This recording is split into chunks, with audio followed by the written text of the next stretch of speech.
तो एक पूरी की पूरी एक जर्नी होती है कि किस तरीके से हमारे दिमाग में एक विज़न होता है, एक सोच होती है कि हम इस फ़ोन से लेके एक फैंसी स्टूडियो तक आएंगे, बच्चे को उतना बेहतर कंटेंट दे पाएंगे। सिविल सेवा कठिन नहीं है, सिविल सेवा की जो प्रोसेस है वो कठिन है, क्योंकि यहाँ पर व्यक्तित्व का निर्माण बहुत जरूरी है। अगर आपके अंदर वो सोच नहीं है कि आप कुछ परिवर्तन ला सकते हैं, आपके अंदर वो सोच नहीं है कि आप कुछ बड़ा कर सकते हैं, आप सिविल सेवा में सफल तो नहीं हो सकते। प्रारंभ में शायद मुझे जितना याद है, आपने ST/SC एक्ट से आपने शुरुआत की थी और उसकी क्वालिटी भी बहुत ज़्यादा अच्छी नहीं थी, बट बच्चे फिर भी बहुत ज़्यादा पसंद करते थे। जिस दिन कोई शिक्षक अपने आप को ये समझ लेता है कि उसे सब कुछ आता है, उस दिन वो बच्चे से कट जाता है। लेकिन एक व्यक्ति जो केवल औसत पढ़ाई कर रहा है, लेकिन उसे अपने प्रेजेंटेशन पे बहुत उसने ध्यान दिया है, तो जो औसतन पढ़ाई कर रहा है वो सफल हो रहा है।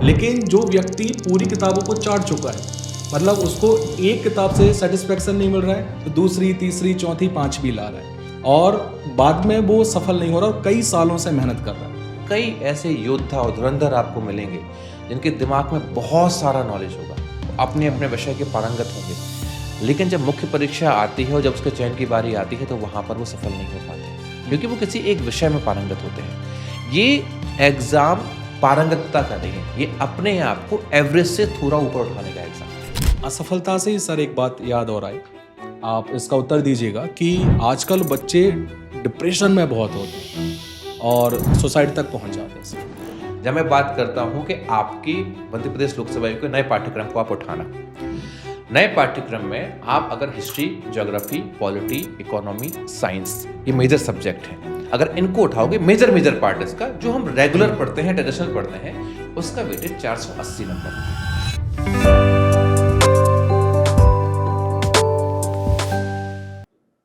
कहते हैं कि जिनका अतीत साधारण होता है, लेकिन सच्ची लगन से, कड़ी मेहनत से उनका भविष्य निखर जाता है, असाधारण हो जाता है।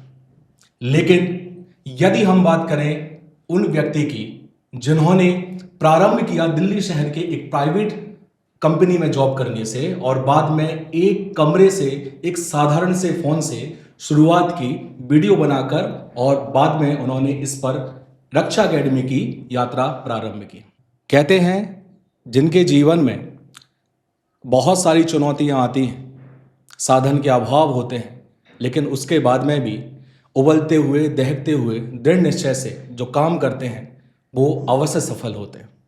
तो कोई फैंसी स्टूडियो नहीं था, केवल एक फ़ोन से अपनी जर्नी को शुरू करने वाले, अपनी यात्रा को शुरू करने वाले। आज हम बात करने वाले हैं MPPSC के जीतू भैया से, आनंद मिश्रा सर से। तो सर कैसे हैं आप? बहुत बढ़िया मयंक, और अच्छा लग रहा है कि आज सब बातों से हटकर जी कुछ अपनी यात्रा के बारे में भी चर्चा होगी, और सबसे महत्वपूर्ण चीज़ कि इस यात्रा में अभ्यर्थियों के लिए क्या महत्वपूर्ण है, क्या महत्वपूर्ण नहीं है, वो सारे विषय हम चर्चा कर पाएंगे। तो ये सौभाग्य कि आपके साथ चर्चा कर रहे हैं, और कहीं ना कहीं एक कोशिश करेंगे कि जब विद्यार्थी इस वीडियो के अंत तक पहुंचे तो वो कुछ लेके जाएं, कुछ सीख के जाएं। सर, यात्रा की जब हम बात करते हैं शुरुआती दौर से, कि बहुत सारे ऐसे लोगों को हम देखते हैं जिन्होंने केवल एक फ़ोन से शुरू किया था। यदि हम PW के भी डायरेक्टर को, संस्थापक को भी देखते हैं, अलक पांडे सर को, उन्होंने भी फ़ोन से स्टार्ट किया था। तो एक पूरी की पूरी एक जर्नी होती है कि किस तरीके से हमारे दिमाग में एक विज़न होता है, एक सोच होती है कि हम इस फ़ोन से लेके एक फैंसी स्टूडियो तक आएंगे, बच्चे को उतना बेहतर कंटेंट दे पाएंगे। ये कैसे शुरू हुआ सर? मतलब एक कंपनी से जहां पर आप जॉब कर रहे थे और इस तरफ मोड़ना, खुद को मोल्ड करना, कैसे सर? देखिए, इसमें ऐसा समझना पड़ेगा कि जब आपके पास अनुभव आते हैं तो अनुभव आपको बहुत कुछ सिखाते हैं। मैं 2010 में दिल्ली गया था। अच्छा। और वहाँ पे प्राइवेट जॉब करना शुरू की। 7 साल की यात्रा रही वहाँ पर, लेकिन वहाँ पर सीखा बहुत कुछ। जब आप किसी जगह काम करते हो तो आप ये सीख जाते हो कि किसी भी लक्ष्य को कैसे सही तरीके से किया जाता है। जब MPPSC में यहाँ पर आया, उस वक्त मेरी एज 28 साल की एज थी, और यहाँ पर जब मैंने आया और भरकुआ उस समय पूरा अपने चरम सीमा पे आप मान सकते हैं कि लगातार 16-17 के रिजल्ट आए हुए थे। बहुत ही ज़्यादा प्रफुल्लित माहौल था यहाँ पर, MPPSC लगातार आ रही थी। मेरे सामने एक चीज़ आई कि आखिर ऐसा क्यों हो रहा है कि एक व्यक्ति जो 2014 की पीएससी में सिलेक्टेड है, 2015 की पीएससी में वही सिलेक्ट हो रहा है, 16-17 तक आते आते जिसने शुरुआत एक छोटी पोस्ट से की वो अंत में जाकर डेप्यूटी कलेक्टर बन रहा है। और जब रिजल्ट को मैंने स्टडी किया वहां पर, तो मैंने पाया कि 40 से 50% लोग ऐसे हैं जो नए नहीं हैं, वो हैं जो अपनी पोस्ट को अपग्रेड कर रहे हैं, और जो बाकी के 40 से 50% लोग आ रहे हैं वो हैं जो कहीं ना कहीं मेंस दे रहे थे, तैयारी कर रहे थे, वही आ रहे हैं। मतलब न्यू बच्चे को स्कोप नहीं मिल पा रहा है। और जब नए अभ्यर्थी को स्कोप नहीं मिल पा, हम तो नए थे, तो फिर सोचता है कि यार आखिर ऐसा क्या है, कुछ ना कुछ तो ऐसा तरीका होगा, आगे निकलते हैं। तब जाके लोगों से मिलना शुरू किया। यहाँ पर कुछ टीचर्स थे, कुछ ऐसे ग्रुप्स थे जिनसे जाके दोस्ती हुई, बात करना शुरू की, भाई ऐसा आप अलग क्या करते हो। तब समझ में आया कि भाई सिलेबस की बहुत बड़ी वैल्यू है। और आप यकीन नहीं मानोगे, जब मैं आया था तो कई बच्चे ऐसे होते थे, प्री निकाल लेते थे और उन्हें ये नहीं पता होता था कि एथिक्स का पेपर भी होता है या वो भी हमें तैयारी करनी है। प्री को बस ऐसा समझाता कि लूसेंट पढ़ लो, कुछ किताबें पढ़ लो, प्री निकल जाएगी, उसके पास मेंस हो जाएगा। इस बीच में जब मैं देखता था तो धीरे धीरे ऑनलाइन की दुनिया बढ़ रही थी, अपने पास रिसोर्सेस थे नहीं। और मेरे सामने सबसे बड़ी चुनौती ये थी कि मैं 28 साल की एज में इस फील्ड में आया था, बहुत ज़्यादा स्टे नहीं कर सकता था, कहीं ना कहीं मुझे अर्न करना था और कहीं ना कहीं मुझे काम करना था, लेकिन वो काम ऐसा करना था जो कहीं ना कहीं थोड़ा सा परिवर्तन ला सके। इसको सोचते हुए सबसे पहले यदि बात करो तो मैंने मध्य प्रदेश लोक सेवा आयोग में सिलेबस का डिस्कशन प्रारंभ किया कि भाई आपका पाठ्यक्रम ये है, इसके अंदर ये है, इतना इतना आपको पढ़ना है। 2019 की बात है। और उसके बाद में जो दूसरा मेरा कदम था वो था रणनीति को लेके आना, कि आप जब भी सफल होना चाहेंगे आप अंधी दौड़ नहीं दौड़ सकते, आपको कहीं ना कहीं कुछ टारगेट्स रखने पड़ेंगे, ये समझना पड़ेगा कि आपके एग्जाम की रिक्वायरमेंट क्या है, उसको जानना पड़ेगा। और तीसरा, मैंने एथिक्स जैसे पेपर को उठाया खुद पढ़ाने के लिए, जिसको कोई वैल्यू नहीं देता था। तो मार्केट में जो एक गैप था, उस गैप को फुलफिल करना। दूसरा सबसे ज्यादा जरूरी ये था, जब मैं इंदौर में आया तो किसी बड़े इंस्टीट्यूट में जाके एडमिशन क्यों नहीं ले पाया भाई?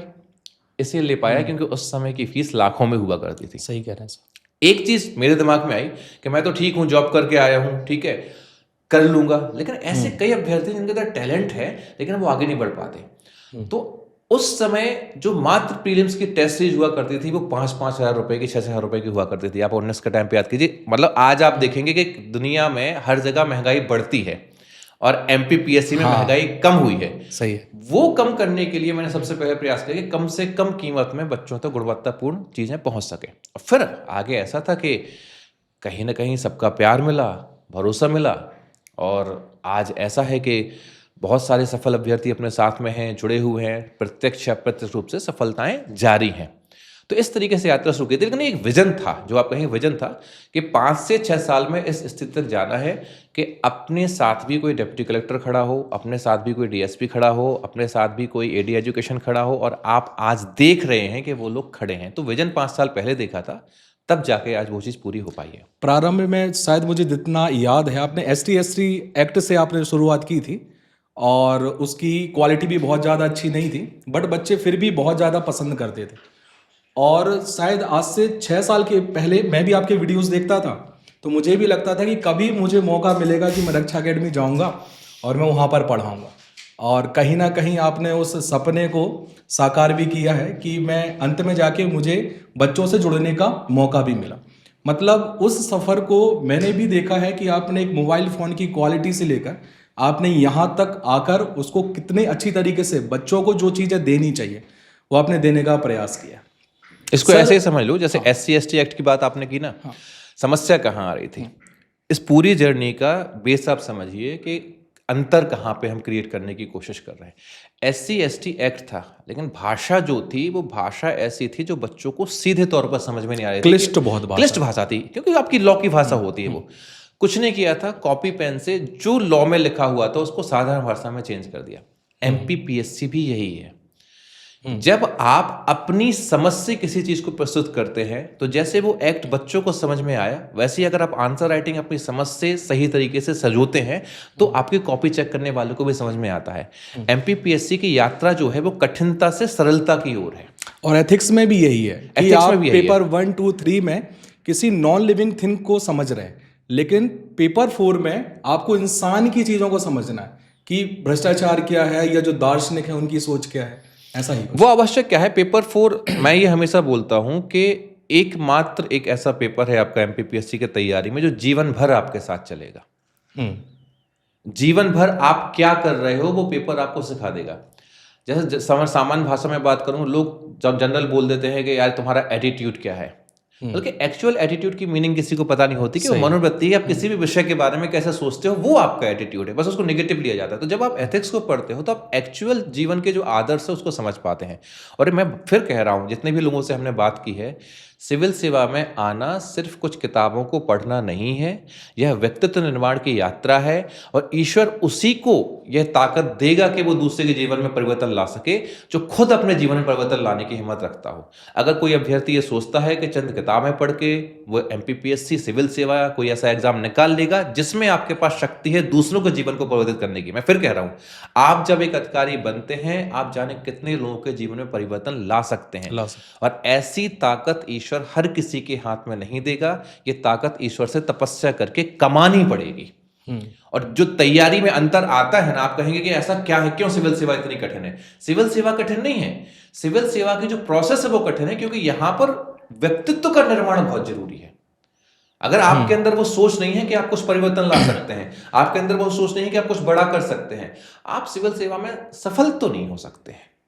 सबसे पहली शुरुआत यहीं से होती है, और ये एक मर्म है जिसको समझने में अभ्यर्थियों को बहुत लंबा समय लग जाता है। वो सोचते हैं साधारण कॉलेज का एग्जाम है, चंद किताबें पढ़ेंगे और निकाल ले जाएंगे, वो हो नहीं पाता। और मैं उसी यात्रा को बदलने का प्रयास कर रहा हूं अपने। रुकिए जरा, ऐसा क्यों होता है कि एमपीपीएससी में लगातार तैयारी करने वाले लोग जो 5 से 6 साल से तैयारी कर रहे हैं, आज वही सिलेक्ट हो रहे हैं? या ऐसे लोग जो एक बार सिलेक्ट हो जाते हैं वो बार बार सिलेक्ट होते हैं? कोई तो मंत्र उनके पास में होता होगा ना। उसी मंत्र की खोज है जिज्ञासा। इस तैयारी में सबसे ज्यादा महत्वपूर्ण है एक बार लग के लगातार 1 साल की तैयारी।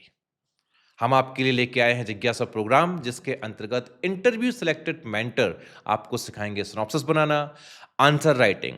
हर महीने जहां पर आपके लिए होंगे टेस्ट, लेवल अप टेस्ट और मेंस जैसा टेस्ट, प्रॉपर तरीके से 0 से लेके 100 तक की आपकी पूरी तैयारी करवाई जाएगी जिज्ञासा के साथ में। तो अगर आप भी हमारे इन अधिकारियों की तरह ऐसे पॉडकास्ट में आना चाहते हैं, अपने परिवार वालों को खुशी देना चाहते हैं, तो आज ही रक्षा एकेडमी के एप्लीकेशन को डाउनलोड कर हमारी टीम से संपर्क करें।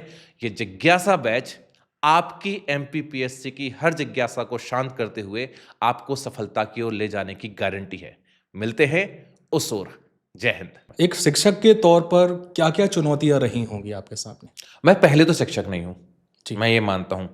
शिक्षक अगर बन जाऊंगा तो फिर मैं बच्चों को समझ नहीं पाऊंगा।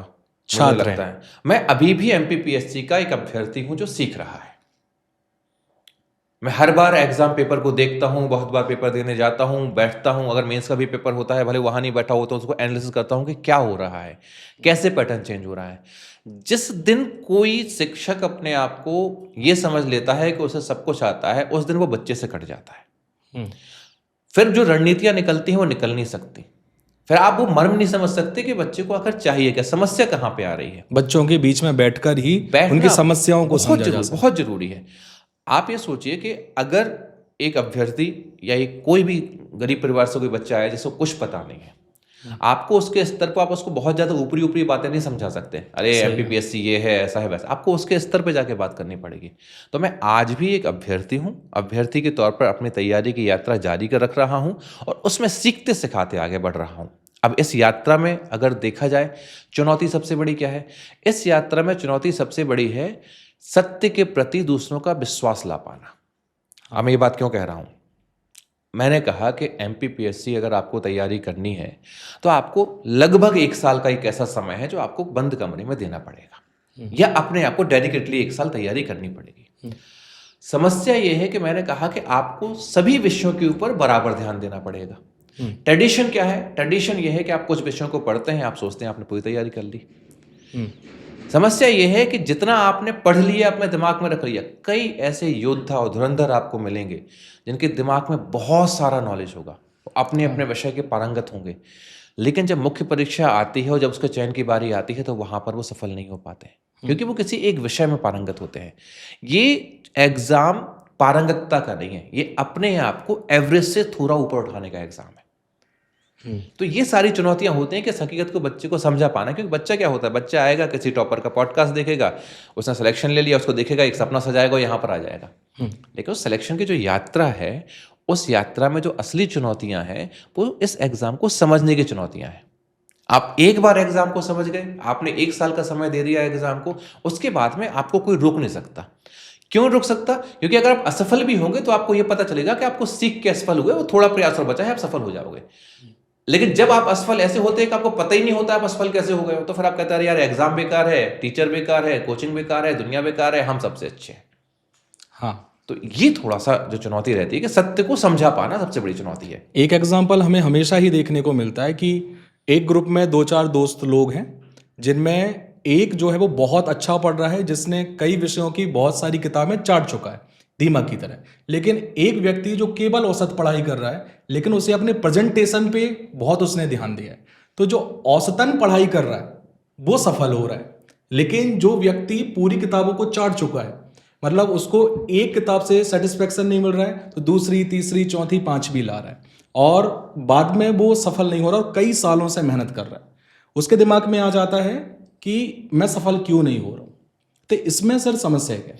उसमें समस्या यह है कि आप अक्सर देखोगे सिविल सेवा में खासकर, हाँ मैं मानता हूँ कि आईआईटी से लोग आते हैं, डॉक्टर लोग आते हैं, इंटेलिजेंट लोग आते हैं, सब आते हैं, लेकिन एक अगर नंबर आप निकालोगे तो एवरेज स्टूडेंट यहाँ पर आता है। और उसी के बीच में कुछ लोग ऐसे होते हैं जो इंटेलिजेंट होते हैं। ठीक है, एवरेज स्टूडेंट क्या होता है, वो अपनी सीमा को जानता है, वो ये समझता है कि मुझे इतना इतना पढ़ना है, इतने में मुझे काम निकालना है और आगे बढ़ जाना है। लेकिन जो अपने आप को मानते हैं इंटेलिजेंट, वो कहता है मैं ये भी पढ़ लूँ, मैं ऐसा भी पढ़ लूँ। वो पूरे इस महासागर में पूरा गोता लगाना चाहते हैं। वो कहते हैं अगर हिस्ट्री में कोई प्रश्न आया है तो कहीं से प्रश्न आ जाए, मुझसे तो बनना चाहिए, मुझसे बनना चाहिए। ठीक है, पॉलिटी में कहीं से प्रश्न आया, मुझसे तो बनना चाहिए। और जब आप गहराई में जाते हो तो ये इतने बड़े बड़े बृहद विषय हैं जिनकी कोई सीमा नहीं है, और जब आप उन सीमाओं को क्रॉस करने की कोशिश करते हैं तो आप केवल कुछ जगह पर संकुचित रह जाते हैं। आपको लगता है आपने दायरा बहुत बढ़ा दिया, लेकिन वास्तविकता में वहीं पर कुछ लोग आप देखोगे वो चुपचाप आते हैं, बगल में देखते हैं अच्छा ये ऐसे पढ़ रहा है, ये ऐसे पढ़ रहा है, इसके नोट्स उठाए, उसके नोट्स उठाए, जितना जरूरी था उतना उतना पढ़ा और रगड़ के आंसर राइटिंग ये सब कुछ करिए। आपने देखा 2 साल में जिसके साथ वो पढ़ रहे थे वो व्यक्ति सफल नहीं हुआ, और जो व्यक्ति आया था, बैठा, थोड़ा सा सीखा, वो सफल हो गया। हाँ, ये खासकर देखने को इसलिए है कि अपने आप को एवरेज बनाना पड़ेगा आपको, हर सब्जेक्ट, हर टॉपिक, हर विषय में। जब मैं बात करता हूं कि आपकी मध्य प्रदेश लोकसभा के नए पाठ्यक्रम को आप उठाना, नए पाठ्यक्रम में आप अगर history, geography, polity, economy, science, ये मेजर सब्जेक्ट हैं, अगर इनको उठाओगे, मेजर पार्ट इसका जो हम रेगुलर पढ़ते हैं, ट्रेडिशनल पढ़ते हैं, उसका वेटेज 480 नंबर का है। ठीक है। इसके अलावा जो छोटे छोटे टॉपिक हैं आपके, चाहे वो हिंदी हो, चाहे एथिक्स हो, चाहे सोशोलॉजी हो, चाहे फिर आपके कल्चरल कुछ चीज़ें हों, या फिर आपके सोशल इश्यूज हों, या फिर हेल्थ सेक्टर की कोई चीज़ें हों, या थोड़ी सी मैथ हो, थोड़े से और चीज़ें हों, इन सब का वेटेज है 920 नंबर। अब आप गौर से देखना, जो पूरी तैयारी के पीछे चाहे कोई संस्थान हो और चाहे कोई अभ्यर्थी हो, वो कहाँ लगा रहता है? 480 में लगाता है जान। मैं ये नहीं कहता सब नहीं पढ़ते, 480 में लगाता है जान, बाकी 920 ठीक है हो जाएगा, कवर कर लेंगे। तो जहां आपको नंबर मिल रहे हैं, अब आप कंपटीशन को आपको कैसे समझना है? आप ये समझिए सारी दुनिया जब 480 नंबर को पढ़ रही है, मतलब कोई, आप खुद बता दो, मैं कोई ऐसा एमपीपीएससी की तैयारी करने वाला अभ्यर्थी होगा जो हिस्ट्री नहीं पढ़ रहा है, या जो ज्योग्राफी नहीं पढ़ रहा है, या पॉलिटी नहीं पढ़ रहा, इकोनॉमी नहीं पढ़ रहा, या बृहद लेवल पे जाके नहीं पढ़ रहा। मैं ये नहीं कह रहा हूँ ये पढ़ना नहीं है, यहां भी कंफ्यूज हो जाता है बच्चा, अरे सर तो ऐसा बोले इनको पढ़ें। मैं ये कह रहा हूँ इनको पढ़ना है, लेकिन कोई केवल इनको ही ज्यादा ध्यान देते हैं। अब एक तरफ आपका इतिहास है, इतिहास में अगर आप देखें तो आपकी 60 नंबर की 2 यूनिट दी गई हैं। ठीक है, इतिहास है आपका 60 नंबर, तो पूरी इतिहास आपको पढ़नी, मोटा मोटा मान लें 60 नंबर की आपकी 2 यूनिट है। और एक तरफ आपका एथिक्स और आपका एंटरप्रेन्योर वाला जो टॉपिक आपको जुड़ा हुआ है, प्रबंधन वगैरह मिला के वो टॉपिक है, ये 300 नंबर का है, वो 60 नंबर का है। वो आप एवरेज पढ़ाई करके देखो, आपको ज्यादा समय तैयारी करने में किसमें लगेगा? हमें इतिहास में लगेगा, क्योंकि उसका तो ज्यादा समय उसमें लगेगा आपको। यहाँ कितने नंबर है? 60। वहां कितने नंबर है? 300। लेकिन हम 60 में बहुत ध्यान देते हैं, और जिस 60 में से कभी आपको 30 या 35 से ऊपर नंबर मिलेंगे नहीं। हाँ, ये भी सही है। आप मार्किंग अगर मेंस में जाओगे तो 30, 35, 40, 60 में से 40 उठा लिया, मतलब इतिहास के आप बृहद जानकार हो, तब जाके आप चल पाओगे।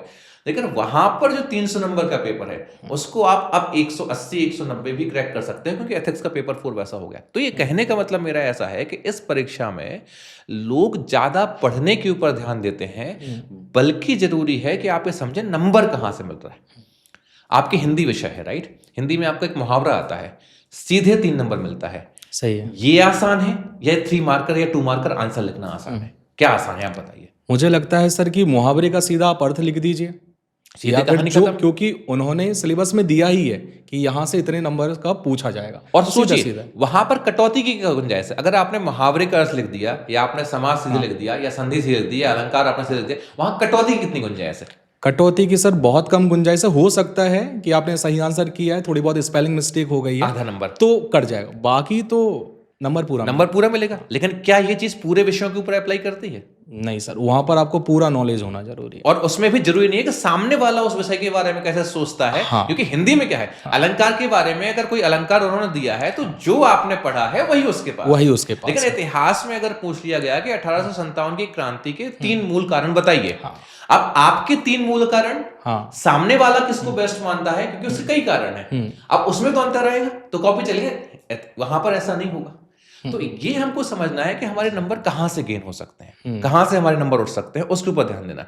यही जो है सबसे बड़ी कमी है कि हम इस एग्जाम को सिर्फ किताबों का एग्जाम समझ के बैठे हैं। उससे थोड़ा सा बच्चों का मुझे लगता है एक बचाव होना चाहिए। सर 100 पे खेलें या 95 पे भी काम चल जाएगा? 70 पे खेलिए सर। अच्छा, क्योंकि 60% में आप एमपीपीएससी टॉप कर जाते हैं। क्योंकि मुझे ऐसा लगता है कि बच्चा उस चीज में पैनिक करता है जो उसको बहुत ज्यादा जटिल लगा है, जो उसके बस के बाहर है, उसमें वो सोचता है कि ये एग्जाम बहुत ज्यादा कठिन हो गया। क्योंकि अभी कुछ समय पहले एक सेमिनार भी हुआ था, उसमें विकास दिव्य कीर्ति जी ने एक बात कही थी कि एमपीपीएससी जो है वो सामने रखे लड्डुओं के जैसा है कि आप तो उठाइए और खा लीजिए, इतना आसान। आपको क्या लगता है? मैं ये मानता हूं कि कोई भी स्टेटमेंट किसके द्वारा दिया गया है, उस स्टेटमेंट की वैल्यू उससे बनती है। अच्छा, जब वो स्टेटमेंट विकास दिव्य कीर्ति जैसे सर द्वारा दिया गया है, जो अपने आप में परिपक्व हैं और उन्हें किसी भी तरीके से जस्ट एक कंट्रोवर्सी क्रिएट करने के लिए या एक रील बनाने के लिए स्टेटमेंट देने की जरूरत बिल्कुल नहीं है। तो अगर विकास दिव्य कीर्ति जी ने ये बोला है कि एक लड्डू है, आपको केवल उठा के खाना है, उसके पीछे एक कारण है। उसके पीछे एक कारण है कि अगर आप राज्य लोक सेवाओं को उठा लो, बीपीएससी उठा लो, छत्तीसगढ़ उठा लो, सीजीपीएससी उठा लो, आप आरएएस उठा लो, सब में सबसे सरलतम एग्जाम एमपीपीएससी है। ठीक है, सबसे सरलतम एग्जाम ये है। समस्या यहां पर क्या है? समस्या यहां पर जो पैटर्न पढ़ाई का एक बना दिया गया है और जो एक सिविल सेवा की रिक्वायरमेंट होती है, एक जील। अब आप अगर यूपी में बात करोगे या बिहार में बात करोगे, ज्यादा अधिकारी क्यों निकलते हैं वहां से? इसलिए अधिकारी निकलते हैं क्योंकि वहां के जो परिवार होता है वो भी जानता है कि सरकारी जॉब की वैल्यू क्या है। मध्य प्रदेश में अभी सिविल सेवाओं के प्रति एक जो सांस्कृतिक बदलाव आना चाहिए था, वो अभी मध्य प्रदेश में नहीं है। अब उन्होंने बोला कि लड्डू, क्यों बोला? आप यूपीएससी पढ़ के आते हो, आप प्रॉपर तरीके से तैयारी करके आते हो, वहां पर आपने आंसर राइटिंग सीखी है, आपने फ्रेमिंग सीखी है, आपने कॉन्सेप्ट सीखा है। एमपी का बच्चा वो सीख ही रहा है। आप यहां पर आए, डिफाइंड सिलेबस है आपका, 10 यूनिट प्रीलिम्स में दी गई, हर यूनिट से 10 क्वेश्चन आना है और 10 क्वेश्चन भी यूनिट में किस किस जगह से आना है पूरा क्लियर है। यूपीएससी में ऐसा होता है क्या? नहीं सर। मुख्य परीक्षा में जो आपका सिलेबस दिया गया है, उस सिलेबस के आधे सिलेबस की लाइनों से सीधा प्रश्न बन के आ जाता है। आपने अगर पिछले साल के प्रश्नों को उठा कर देखा है गौर से, तो सिलेबस की लाइन जो दी गई होगी वही लाइन उठ के प्रश्न बन के आ जाएगी। 50% आपका पेपर लगभग आउट होता है, लगभग आउट होता है। अभी हलवानी तो क्या है अब, लेकिन बात वही है। जब ये बात हम और आप यहाँ पे पॉडकास्ट में कर रहे हैं और सामने जो इसको वीडियो को देख रहे होंगे, कह रहे होंगे इतनी लड्डुआ है तो आपने कहीं नहीं खाया। हाँ सर, ये बात होती है। ये भी प्रश्न आती है, इतना लड्डुआ है तो आपने क्यों नहीं खाया बुंदेलखंड ने? बोले भैया तुम काहे नहीं खा पाए। हाँ, ये भी होता है, सही है। राइट। इसको ऐसे समझना पड़ेगा, इस लड्डुआ को खाने या इस लड्डू को खाने की भी एक प्रोसेस है। वो है प्रोसेस 7 से 8 महीने या 10 महीने की एक लगातार प्रोसेस। अब अभी समस्या क्या हुई? समस्या ये हुई, क्यों आपने देखा बहुत माहौल खराब है एमपीपीएससी के बारे में। समस्या ये हुई 19 के बाद जो आपका रिजर्वेशन वाला केस आया, तो कुछ समय तक आपका एग्जाम नहीं हुआ। फिर दुनिया की सबसे बड़ी महामारी कोविड आ गई, ठीक है। उसके बाद जैसे तैसे इन्होंने एग्जाम लेना शुरू किया, तो हर 6 महीने में उन्होंने एग्जाम पटक दिए। अब नया बच्चा जो इसी समय ग्रेजुएशन करके आया था, सब कुछ करके आया था, तो उसने क्या किया, एमपीपी से फॉर्म भरा, फॉर्म भर के प्री नहीं हुआ, उतने में देखा कि थोड़ा बहुत पढ़ेगा, तैयारी करेगा, सेलेक्ट होने वालों ने मेंस दिया, अगली फिर प्री आ गई, फिर मेंस आ गई, फिर प्री। आप देखोगे लगातार 5 से 6 एग्जाम आपके 2 साल में हुए। ऐसे में एक संपूर्ण तैयारी का मौका किसी को मिला ही नहीं। फिर बोलते हैं 3 एग्जाम हमने दिए, 4 एग्जाम दिए, कुछ नहीं हुआ, मतलब हम फेल हो गए। प्रॉब्लम यह है कि क्या आपने उस प्रोसेस को पूरा किया? जो दिव्यकीर्ति सर ने कहा है लड्डू है, लेकिन उस लड्डू की प्रोसेस को फॉलो किया। जैसे हमने कहा लड्डू आप क्यों नहीं खा पा रहे हो, प्रोसेस फॉलो होना बहुत जरूरी है। कंसिस्टेंसी हो, कंसिस्टेंसी, वो एक समय देना जरूरी है। हाँ। मैं जिज्ञासा में समझाता हूँ आपको, जिज्ञासा जो प्रोग्राम हम लेके आ रहे हैं उसमें हम समझाते हैं। आप समझिए, अभी अभ्यर्थी क्या करता है, उसने क्लास ली, क्लास लेता गया, राइट। उसके बाद में जब उसे लगा कि उसने पूरा पढ़ लिया है, फिर उसने कहीं जाके थोड़ा बहुत आंसर राइटिंग करना शुरू की, थोड़ा बहुत अपने सिनॉप्सिस नोट बनाना शुरू किए। जब तक इस प्रोसेस को ही पूरा कर पाता है तो तब तक जाके उसका अगला एग्जाम आ जाता है। यही हुआ। अब जितने लोग अपने साथ में भी पॉडकास्ट में आए हैं, कोई भी व्यक्ति आपको ऐसा मिला जिसका सिलेक्शन 2022 में या 2021 में हुआ है, वो पिछले 5 से 6 साल से नहीं लगा हुआ है? सब लगातार लगे हुए, कोई भी ऐसा? अब यहां पर जब कोई अभ्यर्थी तैयारी करने के लिए आता है, स्टूडेंट आता है, और सर कितना टाइम लगेगा? सर 1 साल में हो जाएगा, सर 2 साल में हो जाएगा।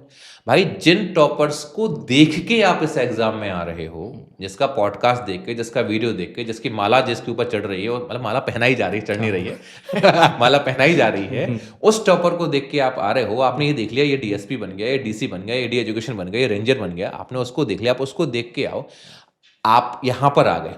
लेकिन आपने उससे जाके ये पूछा कि भैया कितने साल? अभी पिछले 3 एग्जामों में वही लोग 19, 20, 21 जो 22 आपका रिजल्ट आया, 4 में आप उठा के देख लीजिए, वही लोग सफल हुए हैं जो कम से कम 4 से 5 साल से पहले से तैयारी कर रहे हैं।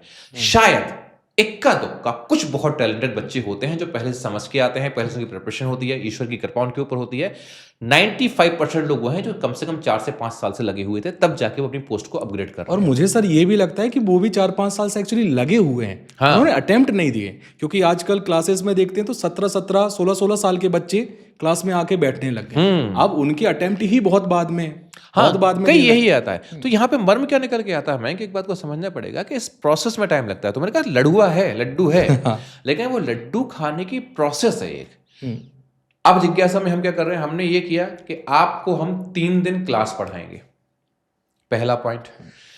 चौथे दिन हमारा एक मेंटर आएगा जो इंटरव्यू दे चुका होगा। उन 3 दिनों में आप क्लास से अपनी एक सिनॉप्सिस बनाएंगे, हमारा मेंटर भी उन क्लास को देख के आएगा, अपनी एक सिनॉप्सिस बना के लाएगा। फिर वो आपके सामने खड़ा होगा, और खड़े होने के बाद आपने 3 दिन की जो पढ़ाई की है उसका मर्म, जो निचोड़ आपने क्या बनाया है, और वो इस इंटरव्यू देने वाले अभ्यर्थी ने क्या सोच के क्या बनाया है, उसको हम आपके सामने रखेंगे कि आपने 3 दिन में क्या पढ़ा है। पूरे का रिवीजन आपका ये हो गया।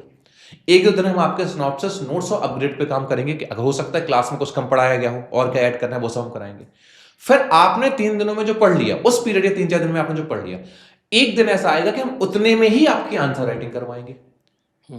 तो ये जो प्रोसेस होती है कि पढ़िए, फिर अपने पास में कुछ शॉर्ट कंटेंट रखिए जो आपके काम का है, उसको निकाल के रखिए, और फिर उसका उपयोग आंसर राइटिंग में करिए। ये एक प्रोसेस है।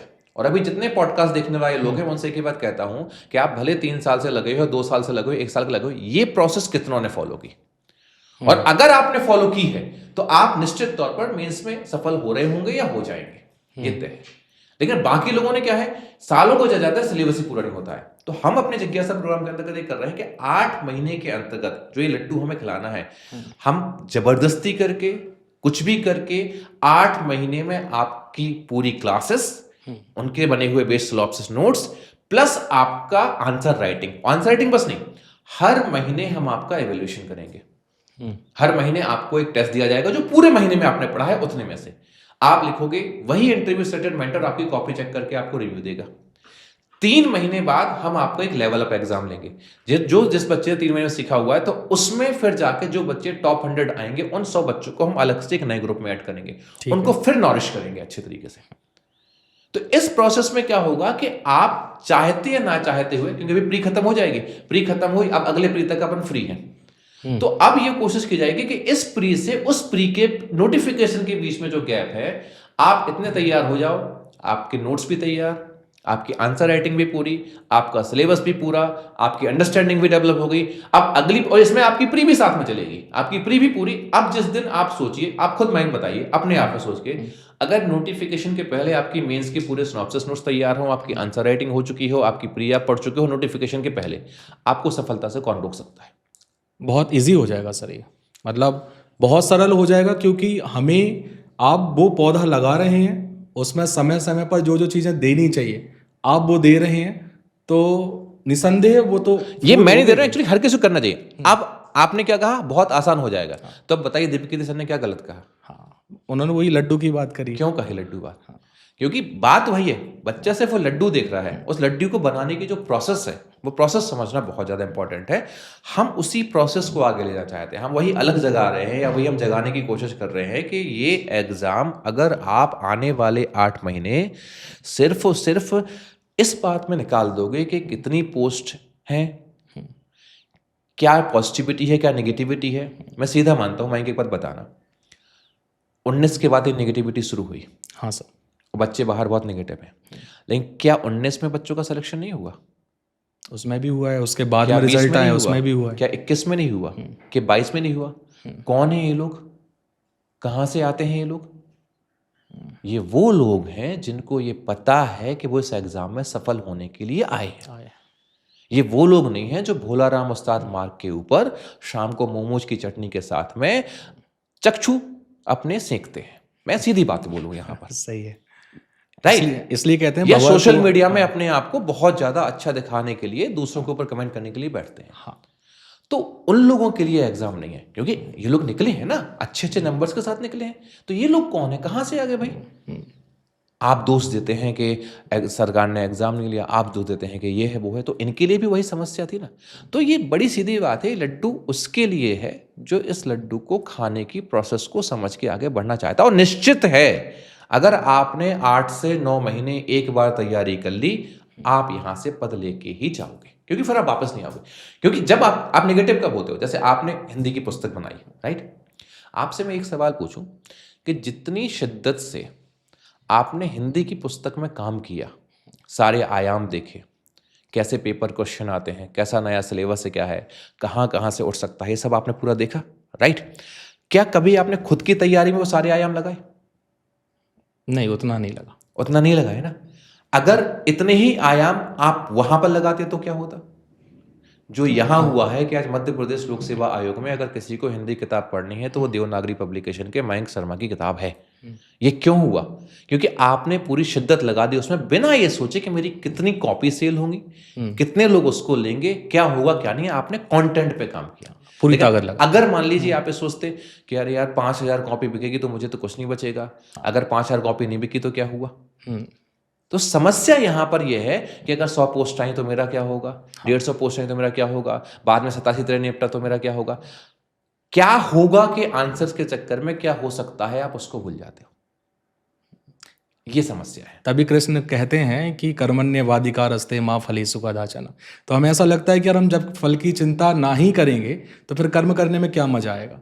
लेकिन कभी कभी मुझे लगता है कि जब हम किसी चीज़ में प्रोसेस में बंध जाते हैं तब हमें वहाँ पर दिक्कत, जैसे हमने सोचा कि अब क्या पता 87-13 का होगा नहीं होगा, इसके बाद में सरकार पोस्ट बढ़ाएगी या नहीं बढ़ाएगी, और बहुत सारी ऐसी चीज़ें हम सोचने लग गए। उसके बाद में फिर हम जो प्रोसेस करनी चाहिए थी, पढ़ाई करनी चाहिए थी, उसमें हम रुक गए, क्योंकि हम दिन भर बस यही सोच रहे हैं कि क्या पता होगा नहीं होगा, होगा नहीं होगा। यदि मुझे लगता है कि वो 2-3 साल की तैयारी हम कर चुके होते उसमें, उसके बाद तो सफलता फिर मिलनी ही चाहिए थी। आपने भंवरकुआं का नाम लिया, भंवरकुआं को के संबंध में कहावत भी है कि यदि भंवर एक ऐसा कुआं है कि यदि डूब गया तो या तो उधड़ जाता है या तो उबर जाता है। तो ये सही है, बिल्कुल सही है, क्योंकि बात भंवरकुआं एक सिंबल है। हाँ। इसको आप सिंबल मान के चलो। आप आज दुनिया की प्रतिस्पर्धा में आए हो, उस प्रतिस्पर्धा में आप राज्य की सर्वोत्तम सेवा में आना चाहते हो, ठीक है? आपको आना सर्वोत्तम सेवा में है, पाना आपको सबसे बेस्ट है, लेकिन बाकी समय जो आपके पास में उसकी प्रोसेस है, उस समय पर आप सिर्फ टिफिन सेंटर ढूंढने में अपने आप को परेशान कर रहे हो, एक जगह से दूसरी जगह भटकने में परेशान हो रहे हो। जो जिज्ञासा मैंने ये वर्ड रखा है ना, अपनी जिज्ञासा को समाप्त करके आप अपने प्रश्न लेके आ गए हो। बच्चों के साथ प्रॉब्लम क्या है, सर ये बता दीजिए, सर ये बता दीजिए, सर ये बता दीजिए। टीचर उसका सॉल्यूशन देगा, लेकिन आप स्वयं खोज क्यों नहीं करते? ठीक है, यहाँ जब भंवरकुआं की हम बात करते हैं, यहाँ पे हजारों अभ्यर्थी आज बैठा हुआ है, कोई यहाँ से वहाँ भटक रहा है, हजारों रुपए खर्चा हो रहा है। सिंपल सी प्रोसेस को अगर वो फॉलो करे तो उसको बहुत ज़्यादा कठिनाई नहीं होगी, लेकिन कठिनाई होती है उस भ्रामकता के साथ में जो उसे आज सोशल मीडिया से मिलती है। दूसरा, एक सबसे बड़ी कमी आज कहाँ हो गई है, हम लोगों को, जो हम लोगों का समय था 90s का टाइम था, हम लोगों को पता था कि भाई एक सीरियल जो है वो सीरियल आपका एक हफ्ते बाद आना है, आधे घंटे का सीरियल, और हम आधे घंटे उस सीरियल का वेट क्या है करते थे आपका पूरा एक हफ्ते तक। उससे हमारी एक मनोवृत्ति डेवलप होती थी पेशेंस की। आज का जो हमारा अभ्यर्थी है, जो रील्स की दुनिया का अभ्यर्थी है या जो सोशल मीडिया का अभ्यर्थी है, आज उसे हर चीज तुरंत चाहिए। कोई एक दिन में ही करोड़पति बनना चाहता है, कोई एक दिन में ही डेप्यूटी कलेक्टर बनना चाहता है, कोई एक दिन में ही बहुत बड़ी कोचिंग इंस्टीट्यूट खड़ा करना चाहता है, कोई एक दिन में ही किताबों में महारत हासिल करना चाहता है। वो ये देख रहे हैं कि लोग सफल हैं। जैसे कि डोनाल्ड ट्रंप ने एक बात कही, डोनाल्ड ट्रंप से किसी ने पूछा कि आपको तो सफलता रातों रात मिल गई, तो डोनाल्ड ट्रंप ने कहा कि तुम्हें नहीं पता वो रात कितनी लंबी थी। आपने ये बात सुनी होगी, बात है। तो बात यहाँ पर ये है कि हम चाहे भंवर कुआं में बैठे या चाहे कहीं भी बैठे, हमें वो रात तो गुजारनी पड़ेगी। वो रात कठिन है, क्योंकि आप राज्य की अगर सबसे बड़ी सेवा में आना चाहते हो ना, आप सिर्फ मस्खरी करके आ जाओगे या आप कह दोगे कि सर ने ये नहीं पढ़ाया, किताबों में ये नहीं था, आयोग ने ऐसा कर दिया, आपके लिए ये सिर्फ एक्सक्यूज है। क्योंकि अगर ये हकीकत होती तो फिर कोई सफल ना हो रहा होता। लेकिन अगर कुछ असफल हो रहे हैं तो ये तो सिर्फ एक्सक्यूज हैं जो आपने अपने लिए बना के रखे हैं। और एक कटु है, मुझे पता है इस पॉडकास्ट को सुनने के बाद बहुत सारे नकारात्मक कमेंट भी आएंगे, लेकिन जो समझदार लोग हैं मैं उनसे यही कहना चाहूँगा कि आपका जीवन है, आपके 8 से 9 महीने हैं, आप अपने 8 से 9 महीने, मैं ये नहीं कहता जिज्ञासा के साथ जुड़ के करो, लेकिन जिज्ञासा में जो मैं प्रोसेस बताने जा रहा हूं उस प्रोसेस को 8 से महीने सेल्फ भी करके देख लो, आपको अंतर समझ में आ जाएगा कि आप सफल क्यों नहीं हो रहे थे। ये मेरी गारंटी है। प्री से लेके शुरू करते हैं सर। प्री में कौन कौन सी चीज़ों का जो है वो ध्यान रखना चाहिए कि हमें जल्द से जल्द जो है वो हम प्री को, क्योंकि उस हर्डल को पार करेंगे तभी हम मेंस तक पहुंचेंगे। और बहुत सारे लोग से मुझे सुनने को मिलता है, वो कहते हैं कि मेंस में तो मैं फिर भी ठीक हूँ, मुझे प्री में बहुत समस्या जा रही है सर। प्री, एक तो उनका आप माइंडसेट बताइएगा कि यार प्री में क्या माइंडसेट होना चाहिए और तैयारी कैसे होनी चाहिए, थोड़ा संक्षेप में जानना चाहूँगा सर। इसको आप इस तरीके से लीजिए कि सबसे पहले ये समझना ही सबसे बड़ी गलती है कि प्री और मुख्य परीक्षा 2 अलग चीज़ें हैं। ठीक, मैं आपको प्रूफ करके बताऊंगा, इस चीज़ को ही बताऊंगा। दूसरी बात यह है कि प्रीलिम्स जो है उसके लिए आपके पास में विगत वर्षों की एक पेपर की अंडरस्टैंडिंग होना बहुत ज़्यादा जरूरी है। जैसे आपके कई स्टूडेंट होंगे, उनमें से कुछ ऐसे स्टूडेंट होंगे जिन्होंने एक बार प्री निकाली, फिर उनकी प्री कभी रुकी नहीं होगी। हाँ, ठीक है, आपके सामने हुआ ना। हाँ, और हर बार उनके नंबर भी बढ़ रहे हैं। और आपने ये देखा होगा कि पहली बार बस उन्होंने पढ़ा है और उसके बाद में दूसरी तीसरी बार वो बिना पढ़े भी गए और या नॉर्मल तरीके से ही पढ़ के गए, उसके बाद भी वो 80 प्लस क्वेश्चन लेके आए। अपने साथ ही देख लीजिए, पॉडकास्ट लेने वाले लोग हैं, सबके साथ हो रहा है। ऐसा क्यों हो रहा है? ऐसा इसलिए हो रहा है कि प्रीलिम्स में सर्टेन सेक्शन से हमेशा क्वेश्चन आते हैं। जैसे हम लोग अभी 20 टॉपिक बनाते हैं, सर्टेन सेक्शन से हमेशा क्वेश्चन आते हैं, सर्टेन एरिया से हमेशा क्वेश्चन आते हैं।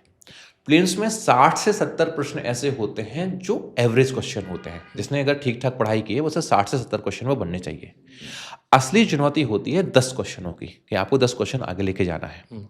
तो बच्चों के साथ में समस्या क्या होती है कि जो प्रश्न आपको बार बार रिपीट करना चाहिए, जैसे मैंने कहा कि सेंसस से जननांकी है, या आपके खनिज या मिनरल्स हैं, या हम यहाँ पर बात करें पॉलिटी के आपके कुछ आर्टिकल्स हैं, या कॉन्स्टिट्यूशनल अमेंडमेंट्स हैं आपके, यहाँ से आपको प्रश्न रखा हुआ मिलना है। लेकिन इन सेक्शन की सबसे बड़ी समस्या क्या है? इनकी समस्या ये है कि ये भूलते भी बहुत जल्दी है, बार बार रिवीजन ठीक करना है। पड़ेगा। अब बच्चों के साथ गलती क्या होती है? प्रीलिम्स में एक प्रश्न आ गया बौद्धन दउआ, या हिस्ट्री में अभी आपका नया संकल्पना विचार जुड़ गया है तो बहुत गहराई से उन्होंने कोई वेदित का क्वेश्चन पूछ लिया वहां पर। अब बच्चा पूरी कोशिश करता है कि सर वो जो प्रश्न आया था वो क्यों नहीं बना। अब आप समझना, यहां पर मैं आपको सिंपल सी समझाता हूं। प्रीलिम्स में कट ऑफ गई 80, ठीक है, कट ऑफ गई 80 मान के चलते हैं, ये हाईएस्ट कट ऑफ की बात करें, 80 कट ऑफ गई, यानी 20 प्रश्न आपके गलत हुए हो गए, ठीक है। लेकिन बच्चों से सुनते सर वो 2 से 3 प्रश्न हमारे वो वाले सही हुए तो सब कुछ हो जाता था। तो वो बाकी जो तुमने 20 प्रश्न गलत किए, वो 20 प्रश्न आपने वो गलत किए हैं जो आसान थे, सिंपल थे, सबसे बन सकते थे और आपसे नहीं बने। तो प्री का एक ही फंडा है, जो प्रश्न सबसे बनते हैं अगर वो प्रश्न आप गलत करोगे आप बाहर हो जाओगे। बाहर। और वो प्रश्न जो सबसे बन सकते हैं अगर वो बस आप सही कर दो तो बाकी 8-10 नंबर आपके भी तुक्के लगेंगे, आपके प्रश्न बनेंगे और आप निकल जाओगे। सिंपल फंडा है। और उसके लिए जरूरी है multiple revision, multiple time revision, facts का दिमाग में होना और वो एरिया पता होना कि इतना तो मुझे पढ़ के जाने जाना है। खनिज में कहीं से आ जाए, वन रिपोर्ट कहीं से आ जाए, ठीक है, आर्थिक सर्वेक्षण से कहीं से कोई प्रश्न आ जाए, ये तो मैं गलत करके नहीं आऊंगा। पर्वत पठार नदियां यहां से कहीं से प्रश्न आ जाए मैं गलत करके नहीं आऊंगा।